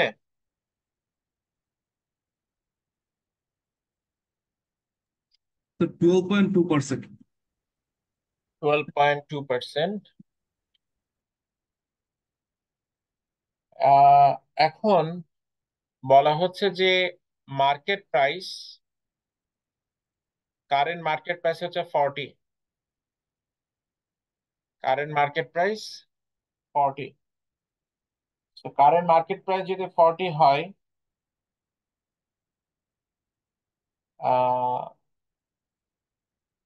আমাদের কাছে দুটো কোশ্চেন। একটা আচ্ছা, প্রথম কোশ্চেন হচ্ছে আমরা আহ, এই ইনফরমেশন থেকে ভ্যালুয়েশন ক্যালকুলেট করতে পারবো, ভ্যালু ক্যালকুলেট করতে পারবো কিনা? আনসার হচ্ছে পারবো। 2 into 1.05 D1 divided by what, যেটা আমরা কস্ট অফ ইকুইটি ক্যালকুলেট করলাম 0.122 মাইনাস 0.05, এখানে কত আসছে? 29.17। নেক্সট আমাদের যদি বলা হয় যে কোম্পানি যদি কোম্পানি মার্কেট প্রাইস যদি 40 হয়, এটা তো আমরা জাস্টিফাই করছিলাম যে কোম্পানি মার্কেট প্রাইস হওয়া উচিত 29.17। এখন আপনাকে বলা হচ্ছে যে কোম্পানি মার্কেট প্রাইস যদি 40 হয়, তাহলে কোম্পানির গ্রোথ রেট কত হওয়া উচিত, বা কোম্পানির কনস্ট্যান্ট গ্রোথ রেট কত হওয়া উচিত? তখন মার্কেট প্রাইস হচ্ছে 40, আর এখানে আমার কারেন্ট ডিভিডেন্ড কত? 2, আর আমার কাছে আননোন এখন কোনটা? জি। জি আমরা জানতে চাইছি যে জি কত হওয়া উচিত, আর এখানে আছে 0.122 মাইনাস জি। এই জি কি ক্যালকুলেট করা পসিবল? স্যার। এই জি ক্যালকুলেট করা পসিবল। আমরা এই জিটা হচ্ছে যাই আসুক, সেই জিটাকে আমরা বলতে পারবো this g justifies the market price 40। So this is also called the implied dividend growth rate. মানে কোম্পানির আমরা এখানে একটা বিলিফ হচ্ছে যে এই প্রাইসে স্টকটা ট্রেড হচ্ছে, that is fundamentally correct price. I mean এই প্রাইসটার উপর আমরা এটা অ্যাপ্রোপ্রিয়েট প্রাইস হিসেবে বিলিভ করতে পারি। তো তখন আমরা ইমপ্লয়েড গ্রোথ রেট ক্যালকুলেট করছি। নেক্সট ওয়ান আমরা বলছি যে present value of growth opportunities, what does it mean? এখানে আমরা বলছি যে একটা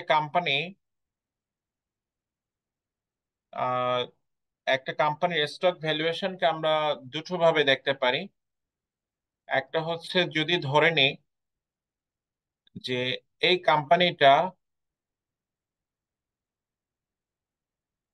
কোম্পানিটা আজকে যে আমাকে আর্নিং জেনারেট করলো, বা এই পিরিয়ডে বা নেক্সট পিরিয়ডে যে আর্নিংসটা জেনারেট করলো, এটার কোনো গ্রোথ নাই।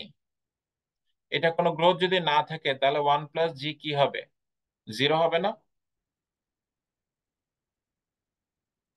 মানে জি এই স্যার।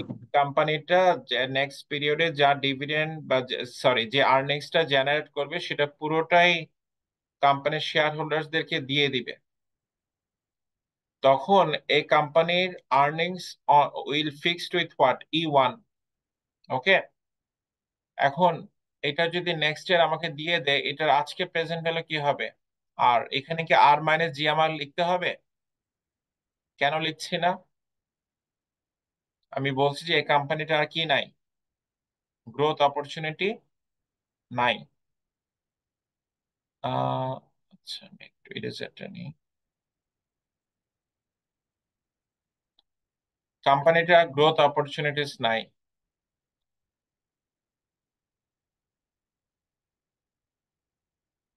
আচ্ছা, তাহলে আমরা এটাকে লিখছি যে এটা ইকুয়াল টু আমরা কি লিখছি?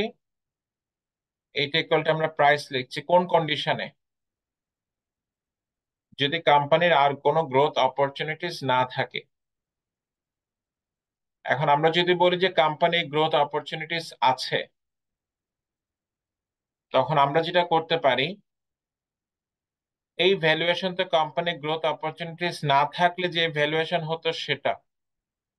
এখন এই কোম্পানির যদি গ্রোথ অপরচুনিটিস থাকে, আমরা যেটা করতে পারি, এখানে জাস্ট লিখতে পারি কোম্পানির যে গ্রোথ অপরচুনিটিস আছে এটার প্রেজেন্ট ভ্যালুটা এটার সাথে যোগ হবে। এটার প্রেজেন্ট ভ্যালুটা এটার সাথে যোগ হবে। এটার একটু পরে আমরা ইন টার্মস অফ নাম্বারস দেখবো, জাস্ট একটু বোঝার চেষ্টা করেন। মানে একটা কোম্পানি যে প্রাইসে ট্রেড হয়, এই প্রাইসের মধ্যে দুটো কম্পোনেন্ট। একটা হচ্ছে যদি ধরে নিই যে কোম্পানির কোনো গ্রোথ অপরচুনিটিস নাই, তাহলে সেই কোম্পানিটা যে এই কামিং ইয়ারে বা কামিং পিরিয়ডে যে ক্যাশ ফ্লোস দিবে সেটা ডিসকাউন্টেড প্রেজেন্ট ভ্যালু হচ্ছে আজকের প্রাইসের সমান। বাট এখন যদি আমরা ধরি যে এই কোম্পানিটা গ্রোথ অপরচুনিটিস আছে, তাহলে তার প্রাইসের মধ্যে কয়টা কম্পোনেন্ট আছে? দুটো কম্পোনেন্ট। একটা হচ্ছে যদি কোম্পানিটা ফিউচারে গ্রো না করে, এটার যে প্রেজেন্ট ভ্যালু সেটা, প্লাস হচ্ছে কোম্পানি যদি গ্রো করে সেটার প্রেজেন্ট ভ্যালু যা হবে সেটা। তাহলে কয়টা কম্পোনেন্ট পেলাম প্রাইসের মধ্যে? একটা কোম্পানির প্রাইসের মধ্যে আমরা কয়টা কম্পোনেন্ট পেলাম? দুইটা। দুইটা কম্পোনেন্ট, ঠিক আছে। এখন আমরা চাইলে এখান থেকে একটা প্রাইস আর্নিংস রেশিও ক্যালকুলেট করতে পারি। এখান থেকে আমরা কি ক্যালকুলেট করতে পারি? একটা প্রাইস আর্নিংস রেশিও ক্যালকুলেট করতে পারি কিভাবে? আমরা যদি E1 দিয়ে ডিভাইড করি, ক্যান ইউ রিকল যে আমি ফোরকাস্টেড ইপিএস এর একটা কথা বলেছিলাম?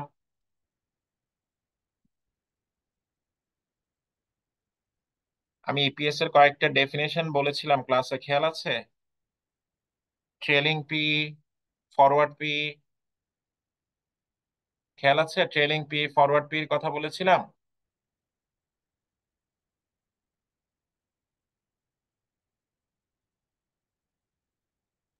স্যার ট্রেলিং সঠিক মনে নাই স্যার, একবার বললে ভালো হয়।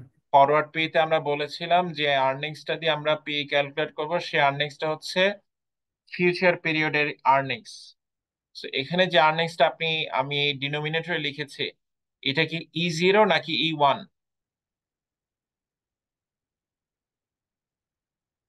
এটা E1 না? তাহলে এটাকে আমরা ট্রেলিং পি বলতে পারবো নাকি এটা ফরওয়ার্ড পি বলতে হবে? Forward P. জাস্ট আমরা এই ইকুয়েশনটাকে E1 দিয়ে ডিভাইড করছি, তখন এখানে আর কি থাকবে? 1/R। আর এখানে কি থাকবে? Present value of growth opportunities divided by E1। এখানে মূলত যেটা আন্ডারস্ট্যান্ডিং সেটা হচ্ছে আমরা এখান থেকে একটা P ratio forward P calculate করতে পারি। আর একটা আন্ডারস্ট্যান্ডিং হচ্ছে আমরা যে কোনো একটা স্টকের ভ্যালুকে দুটো ভাবে দেখতে পারি। একটা হচ্ছে এই স্টকের value is equal to two parts. একটা হচ্ছে যদি কোম্পানির কোনো গ্রোথ অপরচুনিটিস না থাকে, প্লাস কোম্পানির যদি গ্রোথ অপরচুনিটিস থাকে, এই দুটোর প্রেজেন্ট ভ্যালু। এখন তিনটা কোম্পানি দেখেন, এই একটু আগে যে আন্ডারস্ট্যান্ডিংটা ছিল সেটাকে আমরা ইউটিলাইজ করব। তিনটা কোম্পানি, গুগল, ম্যাকডোনাল্ডস, মেসি, তিনটা কোম্পানি। ওকে, এই তিনটা কোম্পানির জন্য আমাকে কি কি দেওয়া আছে? বিটা দেওয়া আছে, কস্ট অফ ইকুইটি দেওয়া আছে, ঠিক আছে। নেক্সট পিরিয়ডের আর্নিংস দেওয়া আছে, কারেন্ট প্রাইস দেওয়া আছে। এখন আহ, আমরা আমরা এখানে যেটা ক্যালকুলেট করছি সেটা হচ্ছে দিস ওয়ান। এটা ক্যালকুলেট করা possible. It it indicates what? একটু আগে আমরা এটার ডেফিনেশন কি বলেছি, এটা বলতে আমরা কি বুঝেছিলাম? গ্রোথ অপরচুনিটি নেই। একটা কোম্পানি যদি গ্রোথ অপরচুনিটিস না থাকে তাহলে সেই কোম্পানির প্রেজেন্ট ভ্যালু কত সেটা। তাহলে এই কোম্পানির গুগলের আর্নিংস আছে 15.88। এটাকে যদি আমরা সিম্পলি কি দিয়ে ডিভাইড করি, কস্ট অফ ইকুইটি দিয়ে ডিভাইড করি, তাহলে আমরা যে ভ্যালুটা পাচ্ছি এটার নাম বলছি আমরা present value of if the company has no growth opportunities. 115.91 গুগলের জন্য, ম্যাকডোনাল্ডস এর জন্য 38.33, মেসির জন্য 12.87। এখন আনসার ইস্যু হচ্ছে, তাহলে আমি present value of growth opportunities calculate করব কিভাবে?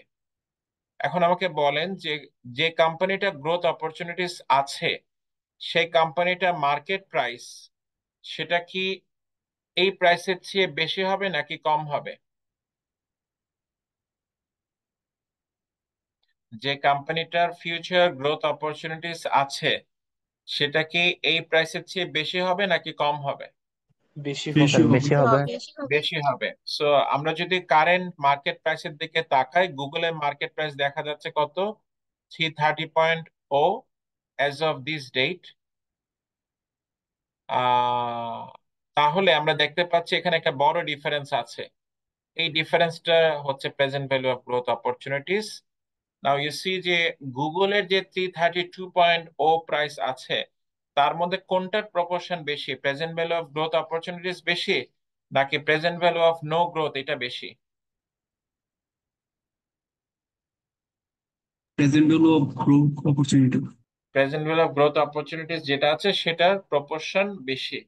সো যে কোম্পানিটার ফিউচার গ্রোথ অপরচুনিটিস বেশ, অনেক অনেক অপরচুনিটিস আছে গ্রোথের জন্য, তার প্রাইস কোনটার জন্য বেশি ওয়েট ক্যারি করবে? কারেন্ট নো গ্রোথের জন্য নাকি ফিউচার গ্রোথের জন্য? Future growth. ফিউচার গ্রোথের জন্য বেশি ওয়েট ক্যারি করবে। But if you think of the company Macy, you see that it's is a kind of decaying company. এটার যে কারেন্ট মার্কেট প্রাইস আছে that is even less than the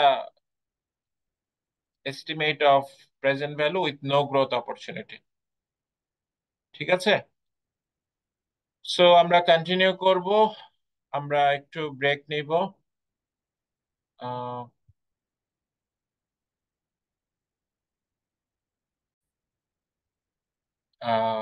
Gordon growth মডেলের multiple কিছু use আছে। Use বলতে in addition to the valuation যেটা আমরা আগে বলেছি, সেটা ছাড়াও আমরা ফান্ডামেন্টাল বা জাস্টিফাইড পিই এটা ক্যালকুলেট করতে ব্যবহার করি।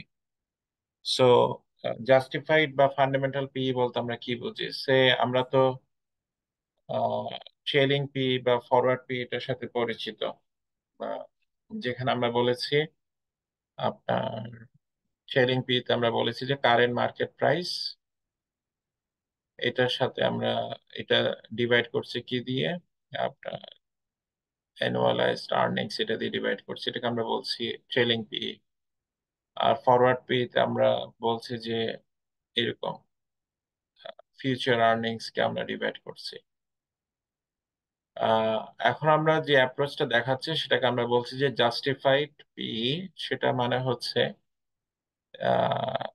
instead of relying on the market price, আমরা যাচাই করার চেষ্টা করব কোম্পানির যে ফান্ডামেন্টাল ইস্যুস গুলো আছে বা কোম্পানির যে ফান্ডামেন্টাল ভেরিয়েবলস গুলো আছে সেটার বেসিসে কোম্পানির পি কত হওয়া উচিত,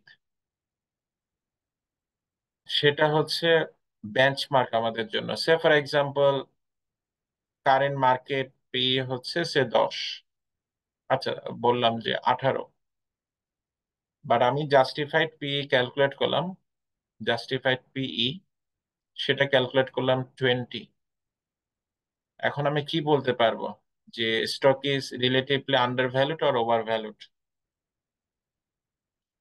জাস্টিফাইড বলছি 20, বাট কারেন্ট মার্ক পি হচ্ছে 18।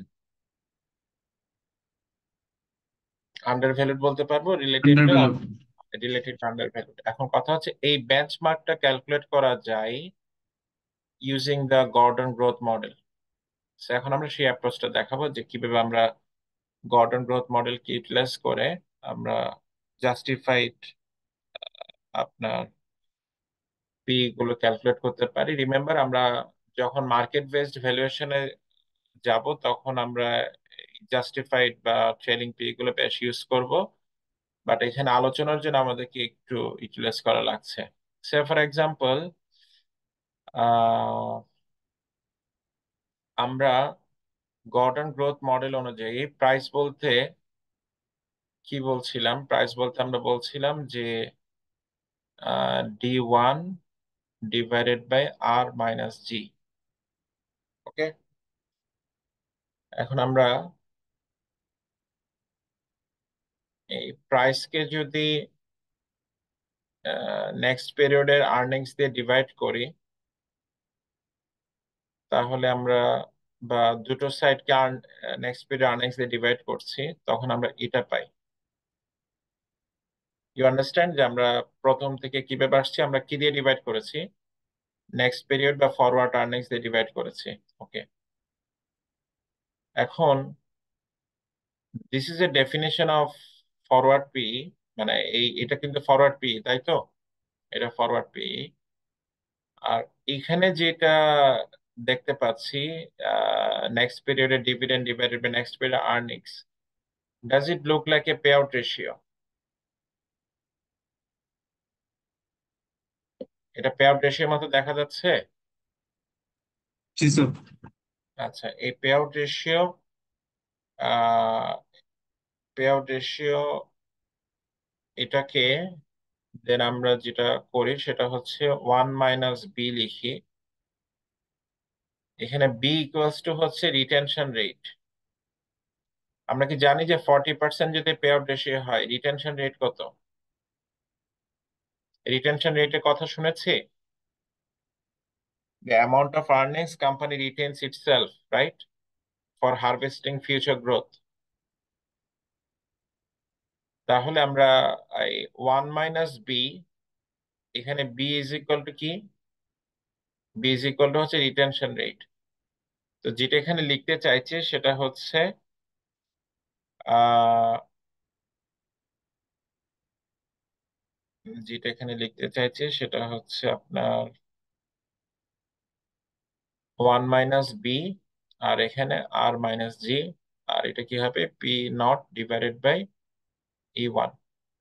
তাহলে এটা হচ্ছে জাস্টিফাইড ফরওয়ার্ড পি। মিনিংটা বুঝতে পেরেছেন? এটার মিনিং কি? Justified forward P. ডেরিভেশনটা ক্লিয়ার কিভাবে আসছি? আচ্ছা, নেক্সটটা দেখাই, সেটা হচ্ছে আহ আপনার যেটা আমাদের ট্রেলিং পি, এটা জাস্টিফাইড কিভাবে ক্যালকুলেট করব? আচ্ছা, p0 ইকুয়াল টু আমরা কি পেয়েছি? d0 divided by 1 + g divided by r - g।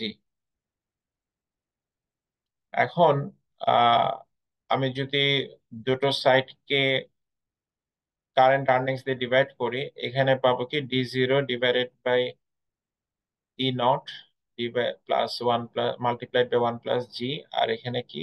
r - g। So এটা একটু আগে যেটা বলছিলাম যে পে আউট রেশিও, তাহলে এটা ইকুয়াল টু কি লিখতে পারি? D naught divided by E naught কে আমরা কি লিখতে পারি? 1 - B. B is equal to আমি কি বলেছি? rate. Retention rate. আর এখানে কি আছে? 1 + জি। আর নিচে কি আছে? R - জি। এখন আপনাকে যদি বি দেওয়া থাকে, জি দেওয়া থাকে, আর দেওয়া থাকে, আপনি কি ক্যালকুলেট করে ফেলতে পারবেন? Justified P. Justified trailing P. এখন আপনার কাজ হচ্ছে জাস্টিফাইড ট্রেলিং পি এর সাথে অ্যাকচুয়াল ট্রেলিং পি কম্পেয়ার করা, আর জাস্টিফাইড ফরওয়ার্ড পি এর সাথে অ্যাকচুয়াল ফরওয়ার্ড পি ক্যালকুলেট করা। এখন এখানে কিছু কোশ্চেন আছে, ফলো আপ কোশ্চেন, সেটা আপনি ডিসকাশন যখন একটু রিড আউট করবেন তখন পাবেন। সেটা হচ্ছে, একটা গ্রোয়িং কোম্পানির জন্য লিডিং পি বড় হবে নাকি ট্রেলিং পি বড় হবে? লিডিং বলতে আমরা ফরওয়ার্ড পি এর কথা বলছি।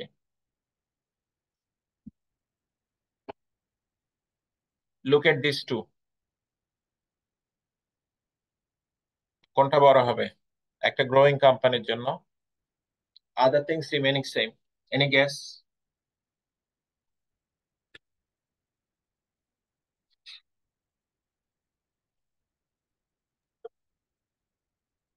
Trailing, হ্যাঁ, the trailing P. Trailing P. Trailing P বড় হবে। একটু কি আমরা এক্সারসাইজ করে দেখবো? जी sir. আচ্ছা, Yes, sir.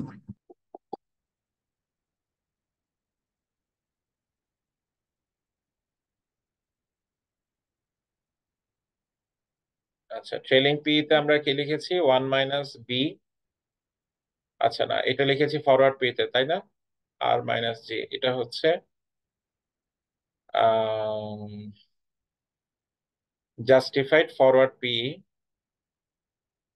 আর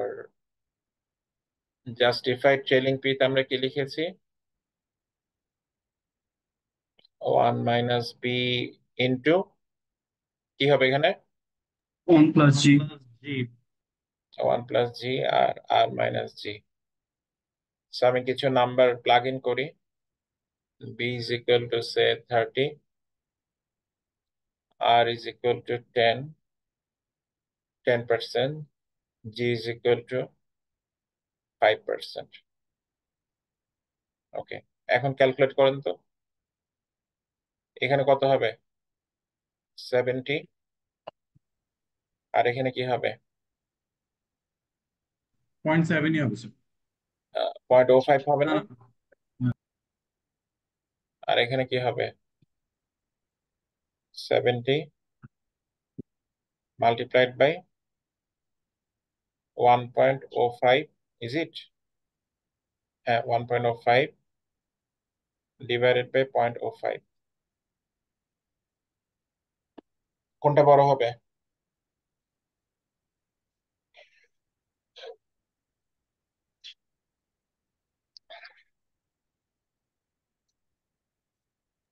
Trailing Justified P বড় হবে স্যার। ট্রেলিং Justified P বড় হবে। এটা বড়। Trailing আসতেছে 14.7. 7. এটা 14.7, আর এটা No sir. So forward 14 point. ফরওয়ার্ডটা 14 point. আর আর আচ্ছা, 14.7. Trailing Trailing 14.7. 14.7. ট্রেলিং হচ্ছে 14.7, ঠিক আছে। আর জি ফরওয়ার্ড স্যার। হচ্ছে 14। হুম, তাহলে আমাদের এই কোশ্চেনটা আনসার কি? Trailing Justified P এর ভ্যালু বড় হবে।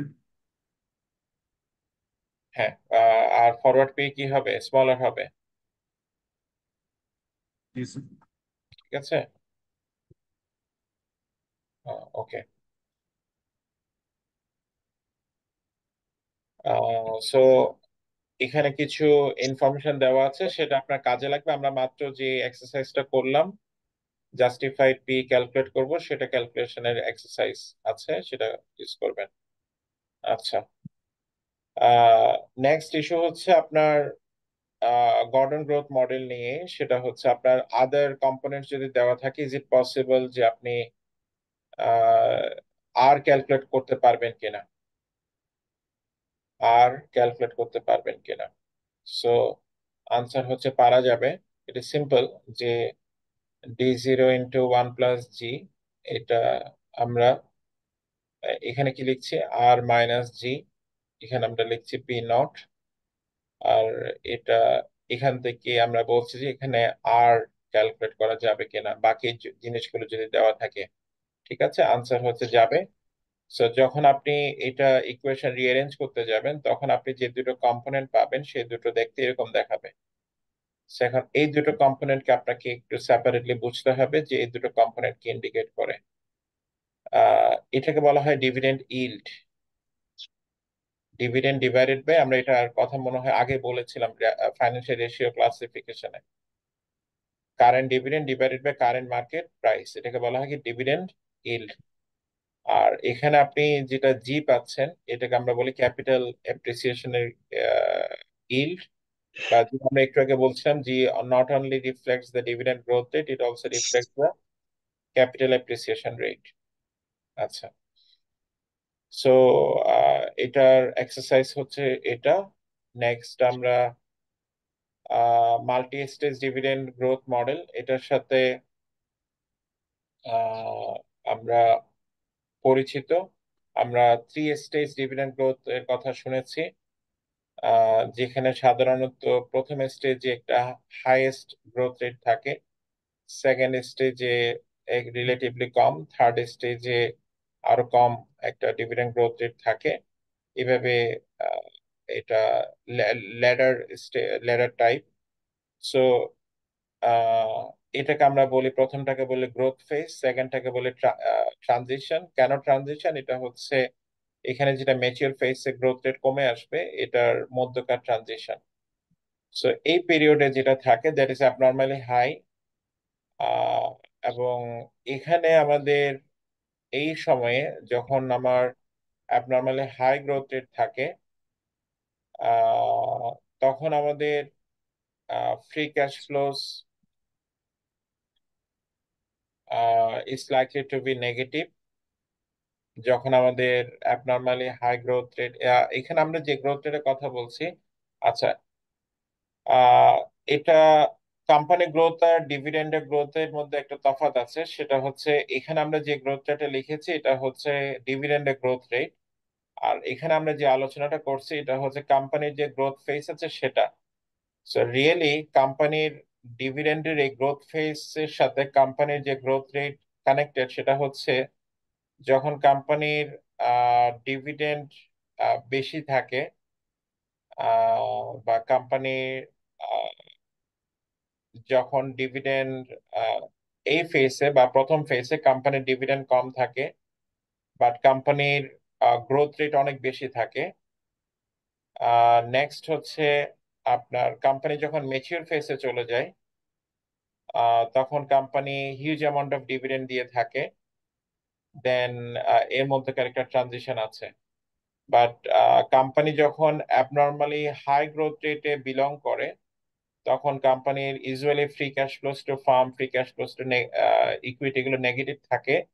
কারণ কোম্পানি যে ক্যাশ ফ্লো জেনারেট করে সেটা হচ্ছে কোম্পানির যে রিকোয়ার্ড ক্যাপিটাল এক্সপেন্ডিচার বা ওয়ার্কিং ক্যাপিটাল ইনভেস্টমেন্ট, এটা অনেক বেশি থাকে। সেই জন্য কোম্পানি যে ডিভিডেন্ড দিতে পারে সেটা ইউজুয়ালি কম থাকে। এই জন্য বলছিলাম যে অ্যাপল 2011-র আগে কখনো ডিভিডেন্ড দেয় না, because they invested heavily in the growth, and nowadays they spend cash flows for paying dividend, because the growth opportunities has become lower. আর এরপরে যে ফেজটা, that is the transition phase. Transition ফেজে obviously your growth rate becomes little bit slow down, normal হয়ে যায়, কিছুটা normal হয়ে আসে, এবং your capital expenditure requirement is slowing down. But এই সময় যেহেতু আপনার ক্যাপিটাল এক্সপেন্ডিচার কম হচ্ছে, আপনার ক্যাশ ফ্লোস বেশি আছে, so you are likely to pay higher dividend, so আপনার ডিভিডেন্ড পে আউট রেশিও বাড়তে থাকে। ম্যাচিউর ফেজে যেটা হয়, আপনার যেটা কস্ট অফ ইকুইটি, যেটা আমরা মাত্র ক্যালকুলেট করছিলাম, আর কোম্পানির শেয়ার হোল্ডার্সরা যেটা রিটার্ন অন ইকুইটি পেয়ে থাকে, এই দুটো সেম হয়ে যায়। আর কোম্পানির যখন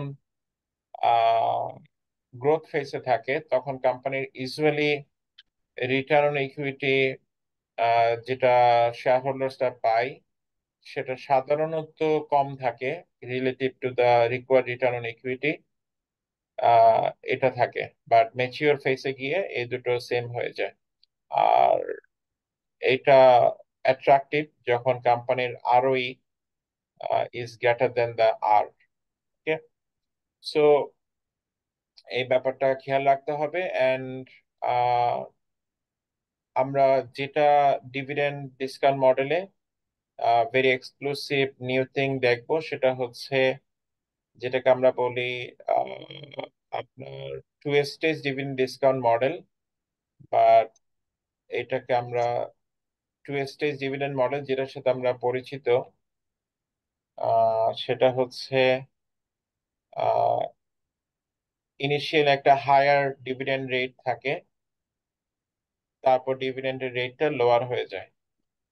এখন এখানে বড় ধরনের একটা অ্যাজাম্পশন আছে যেটা লিটল বিট কনফিউজিং, যে এখানে যে একটা বড় ধরনের ডিভিডেন্ড রেট ড্রপ করলো, সে এতদিন 8% করে দিত, আপনাকে হঠাৎ করে বলা হচ্ছে যে from year 4 it will be 3%। এখান থেকে 8% থেকে যে 3%-এর শিফটটা, এই শিফটটা কি অ্যাব্রাপ্ট একটা শিফট না? What do you think? বলা হলো ইয়ার Yes, 1 sir. থেকে ইয়ার 3 পর্যন্ত ডিভিডেন্ড গ্রো করলে 8%-এ, ইয়ার 4 থেকে ইয়ার অ্যান্ড দেয়ার আফটার গ্রো করবে 3%-এ। এই যে শিফটটা, এই শিফটটা একটা অ্যাব্রাপ্ট শিফট, এবং এই শিফটটা রিয়েলিস্টিক না। এখন কথা হচ্ছে তাহলে কোন শিফটটা realistic? So it has been found that এরকম একটা শিফট যদি হয় তাহলে that is more realistic.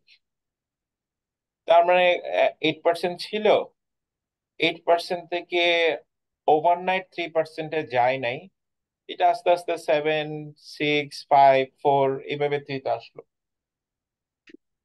So which one looks more realistic? তো মোটা করে তো দাঁতে চোখা লাগে। যেটা লিনিয়ারলি ড্রপ করলো সেটা, তাই তো? Yes, sir. So, আচ্ছা,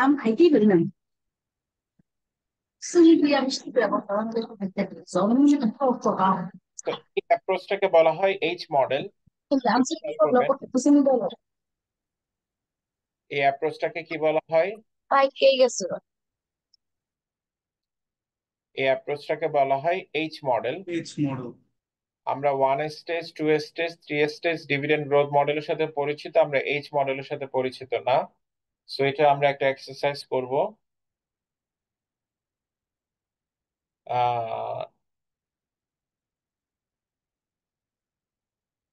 ওকে, this one. So basic two-stage model looks like this, R H model looks like this.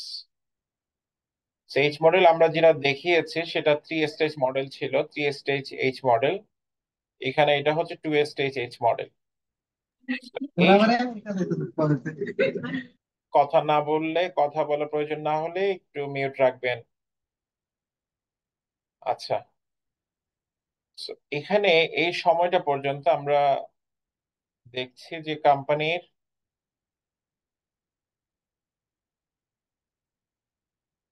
এই সময়টা পর্যন্ত এটাকে আমরা বলছি লিনিয়ারলি ডিক্লাইনিং, এটা হচ্ছে আমাদের ফার্স্ট স্টেজ। আর এই সময়টাকে বলছি আমরা সেকেন্ড স্টেজ। আর আমি একটু আগে যেটা ড্র করেছি, যেখানে এটা ছিল তখন এটা হতো ফার্স্ট স্টেজ, এটা হতো সেকেন্ড স্টেজ, এটা হতো থার্ড স্টেজ। ওকে, আমি এইচ মডেলের একটা এক্সারসাইজ দেখাবো, তারপর আমরা এই কোয়েশ্চেনটা বোঝার চেষ্টা করব যেটা এইচ মডেলের ইউজ কিভাবে আমরা করব। So for exam purpose, H model is very crucial and testable. ঠিক আছে? Because it is new to you. তো এখানে আমরা বলছি যে কোম্পানি হাই রেটে ডিভিডেন্ড দিচ্ছে, এবং এই পিরিয়ডটাকে আমরা বলছি সুপার নর্মাল পিরিয়ড। বাট এরপরে যখন রেট স্লো হয়ে আসলো, এটাকে আমরা বলছি নর্মাল রেট। আচ্ছা, আমরা একটা এক্সারসাইজ দেখি, তারপর আমাদের কাছে ব্যাপারটা মোর ডাইজেস্টেবল হবে। আচ্ছা, company currently page dividend 1.37 euro. Initial dividend growth rate is too high to 24%. বলা হচ্ছে ডিক্লাইনিং লিনিয়ারলি। আপনাকে কোশ্চেনে বলা হবে না এই প্রবলেমটা এইচ মডেলের প্রবলেম, আপনাকে এই টার্মটা ফাইন্ড আউট করতে হবে লিনিয়ারলি। বোঝা গেছে? আর যে প্রবলেম গুলোর সাথে আপনি পরিচিত, ওখানে লিনিয়ার কোনো শব্দ আপনি পাবেন না। Linearly during a 12-year period to a final and perpetual growth rate of 6%. তাহলে ফার্স্ট স্টেজে, আচ্ছা ফার্স্ট স্টেজে 24%, এখান থেকে এটা কত পার্সেন্টে ড্রপ করলো? 6%-এ ড্রপ করলো। বাট এখান থেকে যে সময়টা লাগলো, এই সময়টা হচ্ছে 12-year পিরিয়ড। আমাকে এস্টিমেট করতে বলা হয়েছে ভ্যালু কত হবে। ওকে, তাহলে আমরা একটু চেষ্টা করি।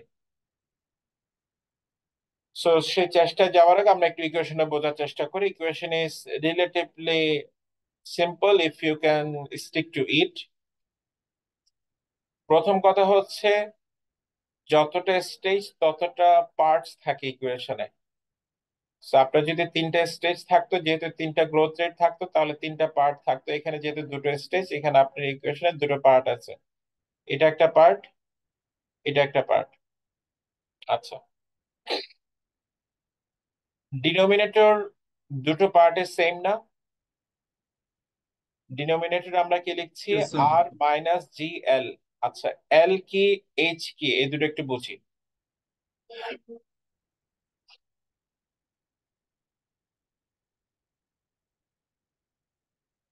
এল কি, এস কি? এল হচ্ছে লার্জ, এস হচ্ছে স্মল। বোঝা গেছে?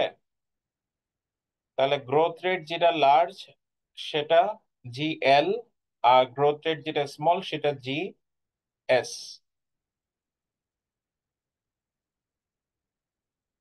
এটা কি? Yes, sir.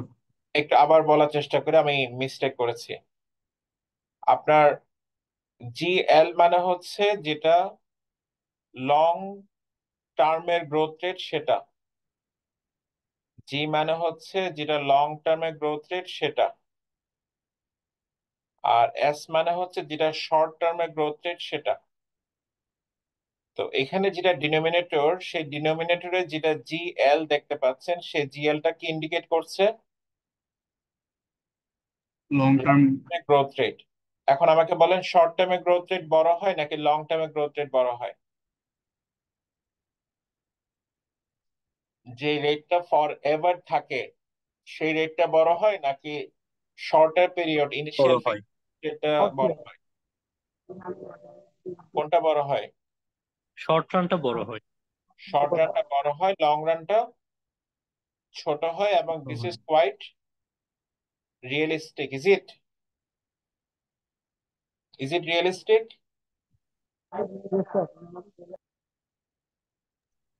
Yes, sir. কোনটা রিয়েলিস্টিক? লং রানেরটা স্যার ছোট হওয়া realistic, So long short. run একটা ছোট হবে, short run একটা বড় হবে। রাইট। তাহলে আমাদের ডিনোমিনেটরকে আমরা ডাইজেস্ট করতে পেরেছি। Yes, sir. পোর্শনে ডিনোমিনেটর সেম। আচ্ছা, এখন প্রথম পোর্শনে আমরা যেটা নিউমারেটর দেখতে পাচ্ছি, that is quite familiar to us.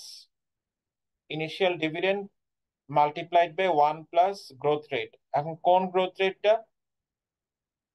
Long term long রানে গ্রোথ রেটটা, ঠিক আছে। এরপর দেখি initial dividend D naught, H এর কথায় পরে আসছি, multiplied by G S minus G L. এখানে জি এস মানে কোন গ্রোথ রেটটা? শর্ট টার্ম Short শর্ট রানে run growth rate minus long রানে গ্রোথ রেট। এখন এই ভ্যালুটা কি সবসময় পজিটিভ আসবে কিনা, এই ডিফারেন্সটা Yes. সবসময় পজিটিভ আসবে কিনা, যদি আপনি রিয়েলিস্টিক থাকেন জি স্যার। এই ভ্যালুটা সবসময় পজিটিভ আসবে। যেটা বাকি আছে সেটা হচ্ছে এইচ মানে কি। এইচ মানে হচ্ছে যে পিরিয়ডটা ট্রানজিশন পিরিয়ড, এই পিরিয়ডটার অর্ধেক, যে পিরিয়ডটা ট্রানজিশন পিরিয়ড এই পিরিয়ডটার অর্ধেক। বোঝা গেছে? জি স্যার। আচ্ছা, একটু পরে আমরা যে প্রবলেমটা সলভ করতে যাব সেটাতে ট্রানজিশন পিরিয়ড হচ্ছে 12 ইয়ার। তাহলে 12 ইয়ারের অর্ধেক কত? 6 ইয়ার্স। 6। এখন কথা হচ্ছে হঠাৎ করে অর্ধেক এই শব্দটা কিভাবে আসলো, হাফ কিভাবে আসলো এখানে, রাইট? আচ্ছা, আমরা কি ট্রায়াঙ্গেলের এরিয়া ফর্মুলার সাথে পরিচিত? ট্রায়াঙ্গেলের এরিয়ার ফর্মুলার সাথে পরিচিত? Yes. আচ্ছা, কি করা হয়? Half into ভূমি গুণ half into base into height. ওই হাফ থেকে এই হাফ আসছে। বোঝা গেছে? লিনিয়ারলি যখন ডিক্লাইন করে তখন এটা একটা কি ক্রিয়েট করে, একটা ট্রায়াঙ্গেল ক্রিয়েট করে, ওখান থেকে এই হাফটা আসছে। বোঝা গেছে? জি স্যার। ওকে। আচ্ছা, তাহলে আমরা একটু এক্সারসাইজটা করার চেষ্টা করি। প্রথম হচ্ছে আমাদের যেটা লাগবে, ইনিশিয়াল ডিভিডেন্ড কত? ইনিশিয়াল ডিভিডেন্ড হচ্ছে 1.37। এটার সাথে আমরা কি মাল্টিপ্লাই করব? 1 প্লাস কোন গ্রোথ রেটটা মাল্টিপ্লাই করব? Long term growth long term growth rate. Long term growth rate কত? 6%। 6%। আচ্ছা, এরপর নিচে আমাদের কি থাকে?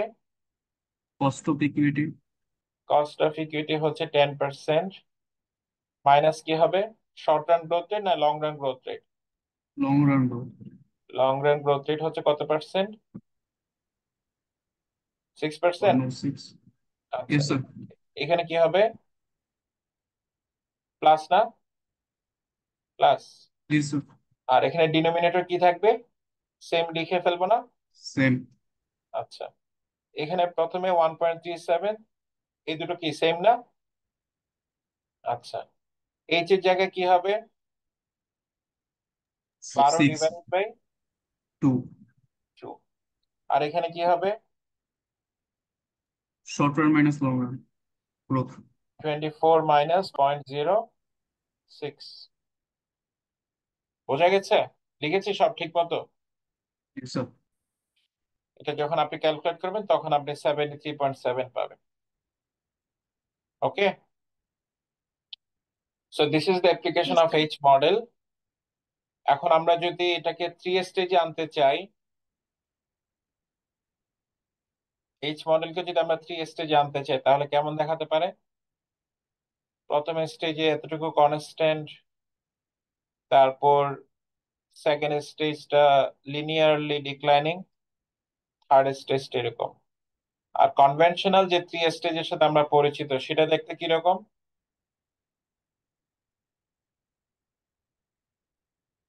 এরকম না? Is it? G sir. এটা কিন্তু 3 stage, but this one is a second version. এখানে আমাদের কি ইউজ করতে হবে? এইচ মডেলটা ইউজ করতে হবে। আমরা একটু আগে যে ক্যালকুলেশনটা করলাম সেই ক্যালকুলেশনে আমরা করেছি এতটুকু পার্টে ক্যালকুলেশন। এখন যদি 3 স্টেজে লিনিয়ারলি থাকে তখন আমাদের এই পার্টের জন্য কি করতে হবে? আবার একটা বিগিনিং একটা পার্ট থাকবে, তাই না? বোঝা গেছে? সো সেটার অ্যাপ্লিকেশন পাবেন এখানে। আর আপনার এক্সারসাইজ গুলো করবেন ভালোভাবে, এটা আমরা চাইলে এক্সেলেও করতে পারি। এক্সেলে ভ্যালুস গুলো বসিয়ে এক্সারসাইজ গুলো দেখবেন। আমরা এখানে একটা ব্যাপার দেখাচ্ছি, সেটা হচ্ছে লাস্টের পিরিয়ডে যেটা প্রাইস থাকে বা at the end of the holding period যে প্রাইসটা থাকে, সেই প্রাইসটা যদি আপনার ডিরেক্টলি বলা না থাকে, আপনাকে যদি এভাবে বলা থাকে যে প্রাইস আর্নিংস রেশিও, এটার বেসিসে বলা থাকে, তখন আপনি কি করবেন?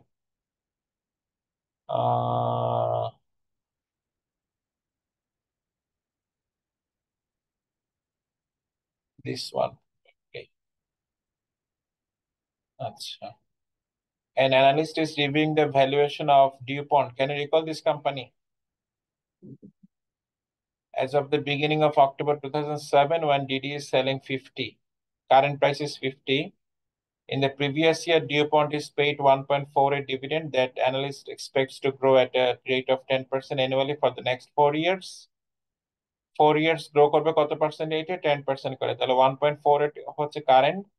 At the end of year 4, the analyst expects the dividend to equal to 40% of the earnings per share and the trailing P for the DD to be 14. এটা হচ্ছে 4 বছর পর আপনার ডিডি এই প্রাইসে ট্রেড হবে। If required return on DD common stock is 10.5%, calculate the per share value of DD common stock. এখন আমাদের কি ক্যালকুলেট করতে হবে? কারেন্ট ডিভিডেন্ড হচ্ছে 1.48, তাহলে ইয়ার 1, ইয়ার 2, ইয়ার 3, ইয়ার 4, এই 4টে পিরিয়ডে কি ক্যালকুলেট করতে হবে? ডিভিডেন্ড ক্যালকুলেট করতে হবে in this way, simple. 1.48 multiplied by 1.010 to the power 1 to the power square to the power cube to the power 4. ইয়ার 4 এর শেষে গিয়ে আপনাকে ভ্যালু ক্যালকুলেট করতে হবে। ভ্যালু ক্যালকুলেট করতে গিয়ে আপনাকে যেটা কানেক্ট করতে হবে সেটা হচ্ছে পি রেশিওটা কানেক্ট করতে হবে। কিভাবে আপনি কানেক্ট করবেন? সো ইউ সি, আপনি এখানে যেটা পেয়েছেন, আচ্ছা এখানে বলা হয়েছে পি হবে 14। পি 14 আপনাকে আর্নিংস বের করতে হবে। আচ্ছা, এখানে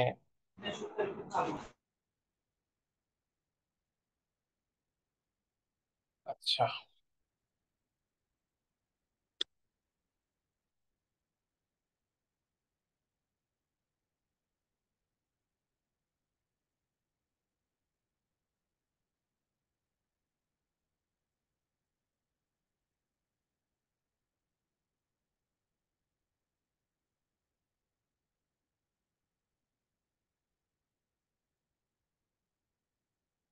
আচ্ছা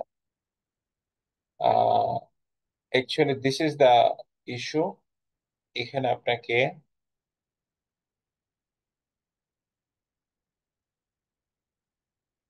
এখানে 1.48 to the power into 1.10 to the power 4, এটা হচ্ছে আপনার ইয়ার 4 এর ডিভিডেন্ড। এখানে ইয়ার 4 এর ডিভিডেন্ড, এটা যদি আমরা ক্যালকুলেট করি, এটা হচ্ছে 2.1669। এটা কোন পিরিয়ডের ডিভিডেন্ড? ইয়ার 4 এর ডিভিডেন্ড। এটা কোন ক্যালকুলেশন থেকে আসছে? আপনাকে যেটা বলা হচ্ছিল যে 10% করে গ্রো করবে, এরকম করে যদি আপনি ক্যালকুলেট করেন তাহলে ইয়ার 4 এ কত ডিভিডেন্ড পাবেন? 2.1669। এখন আপনাকে প্রাইসের ইয়ার 4 এর পরে প্রাইস কত হবে এটার এস্টিমেশনটা দেওয়া আছে, ডিরেক্টলি দেওয়া নাই। বলা হয়েছে যে ইয়ার 4 এর পরে ডিডি এই প্রাইসে ট্রেড হবে 14 পি রেশিওতে। কত পি রেশিওতে? 14 পি রেশিওতে। এখন পি রেশিও দিয়ে আমরা কি ক্যালকুলেট করতে পারি? এখন পি যদি 14 হয়, এটা থেকে আমরা প্রাইস কিভাবে ক্যালকুলেট করতে পারবো? আমার হাতে যদি আর্নিংস থাকে, আমার হাতে যদি কি থাকে? আর্নিংস থাকে, এই আর্নিংসটা যদি থাকে, আমি এই আর্নিংস দিয়ে যখন মাল্টিপ্লাই করব তখন আমি কি ক্যালকুলেট করতে পারবো? প্রাইস ক্যালকুলেট করতে পারবো। এখন তো আমার হাতে আর্নিংস নাই, তাহলে আমি প্রাইস কিভাবে ক্যালকুলেট করব ইয়ার 4 এর পরে? আনসার হচ্ছে, আমাকে একটা রেলিভেন্ট ইনফরমেশন বলা আছে। আমাকে বলা আছে যে ইয়ার 4 এ আমরা যে ডিভিডেন্ডটা এস্টিমেট করছি, that is equal two 40% of earnings. আমরা ইয়ার 4 এর শেষে গিয়ে যে ডিভিডেন্ডটা ক্যালকুলেট করছি, দ্যাট ইজ 40% অফ আর্নিংস। তাহলে এই 2.1669 যে ডিভিডেন্ডটা আমি এস্টিমেট করেছি, এটা আর্নিংস এর কত পার্সেন্ট? 40%। এটা যদি আর্নিংস এর 40% হয়, তাহলে আর্নিংস এর 100% পাওয়ার জন্য আমাকে কি করতে হবে? 0.4 দিয়ে ডিভাইড করতে হবে না? 100 0.4 দিয়ে ডিভাইড করতে হবে। তার মানে আমি কি পেয়ে যাচ্ছি? আর্নিংস পেয়ে যাচ্ছি। যে আর্নিংসটা পেয়ে যাচ্ছি, এটা সামথিং লুক লাইক দিস, 5.4172। এখন আমি যখন এই 14 এর সাথে 5.4172 মাল্টিপ্লাই করব, তখন আমি পেয়ে যাচ্ছি যে ইয়ার 4 এর পরে এই স্টকটা কত প্রাইসে মার্কেটে ট্রেড করা যাবে। That is the 75.8404। রিমেম্বার, এটা হচ্ছে 4 বছর শেষে গিয়ে মার্কেট প্রাইস। এখন আমি যখন প্রাইসিং করব, তখন সবগুলো আমাকে কিসে নিয়ে আসতে হবে? প্রেজেন্ট ভ্যালুতে নিয়ে আসতে হবে। সবগুলো সাম আপ করে যখন প্রেজেন্ট ভ্যালু আনবো, তখন আমরা কত পাবো? 56.72। 72। সো এই ব্যাপারটা খেয়াল রাখবেন।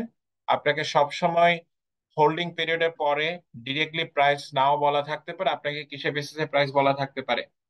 প্রাইস আর্নিংস রেশিও বেসিসে প্রাইস বলা থাকতে পারে। আহ সো লাস্ট ওয়ান, আমরা সাস্টেনেবল গ্রোথ রেটের ব্যাপারে বলতে চাচ্ছি। গ্রোথ রেটের ব্যাপারে আমরা ক্লাসে কথা বলেছি।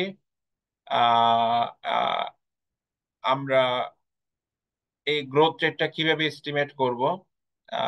আমরা যেটা বলেছিলাম, এটা ক্লাসে বলেছিলাম যে আমার হাতে আমি যত ধরনের টুলস আছে, যত স্ট্র্যাটেজিস আছে, সবকিছু ইউটিলাইজ করে আমি গ্রোথ রেটে আসতে পারছি না। কোম্পানির একটা ফান্ডামেন্টাল গ্রোথ রেট এস্টিমেট করা যায় by taking the fundamental components. একটা হচ্ছে রিটেনশন রেট, আর একটা হচ্ছে রিটার্ন অন ইকুইটি।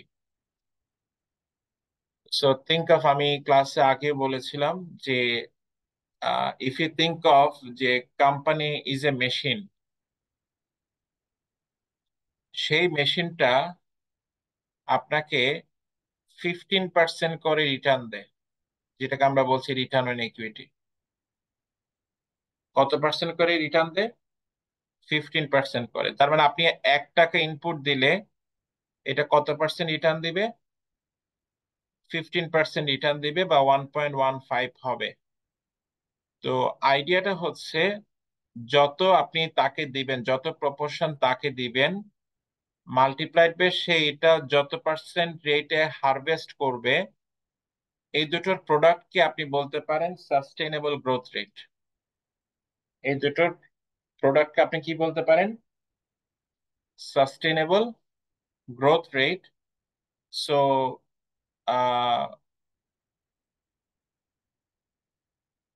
এই গ্রোথ রেটটা দিয়েও আমরা সাস্টেইনেবল গ্রোথ রেট বা গ্রোথ রেট এস্টিমেট করতে পারি। Sometimes you will see that আপনি যে গ্রোথ রেট এস্টিমেট করছেন, বা লং টার্মে কোম্পানির জন্য যে গ্রোথ রেট এস্টিমেট করছেন, তখন এটা একটা গুড ওয়ে অফ এস্টিমেশন হতে পারে। ঠিক আছে? সো এখানে একটা এক্সারসাইজ আছে, সেই এক্সারসাইজটা একটু দেখবেন। সেখানে আপনি এই গ্রোথ রেট এস্টিমেশনের অ্যাপ্লিকেশন পাবেন। লাস্টলি আমাদের হাতে গ্রোথ রেটের একটা ডিকম্পোজিশন আছে, যেটাকে আমরা প্রাট ফর্মুলা বলি বা প্র্যাট বলি। সো ইট লুক লাইক যে আমরা ডিউপন্ট যেভাবে ডিকম্পোজ করেছিলাম, ঠিক সেভাবে কাইন্ড অফ আমরা এখানে ওই ব্যাপারটাকে ইউজ করছি, যে জি ইকুয়াল টু যদি retention rate multiplied by return on equity হয়, এটাকে আমরা আলটিমেটলি 4টা কম্পোনেন্টে নিয়ে আসতে পারি। সেটাকে আমরা বলছি প্রেট বা প্রাট, যেটা আপনি বলেন। সো এই 4টার কিভাবে আমরা নিয়ে আসছি, এখানে কি কি আছে।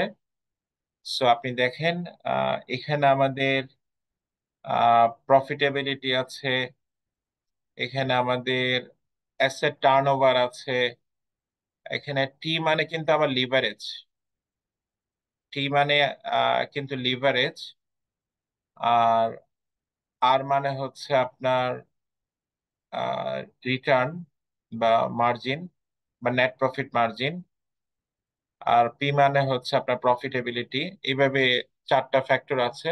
সো এই 4টা ফ্যাক্টরের ক্যালকুলেশন এক্সারসাইজ হচ্ছে এটা। লুক লাইক দিস, এই এক্সারসাইজটা যেটা বলছিলাম যে প্রফিট মার্জিন, অ্যাসেট টার্নওভার আর ফাইন্যান্সিয়াল লিভারেজ। সো এই 4টা কম্পোনেন্ট দিয়ে আপনি গ্রোথ রেটকে দেখতে পারেন। So that is all about আমাদের ডিসকাউন্টেড ডিভিডেন্ড ভ্যালুয়েশন মডেলের ডিসকাশন। ঠিক আছে, সো আমরা আজকে এখানে ক্লোজ করছি।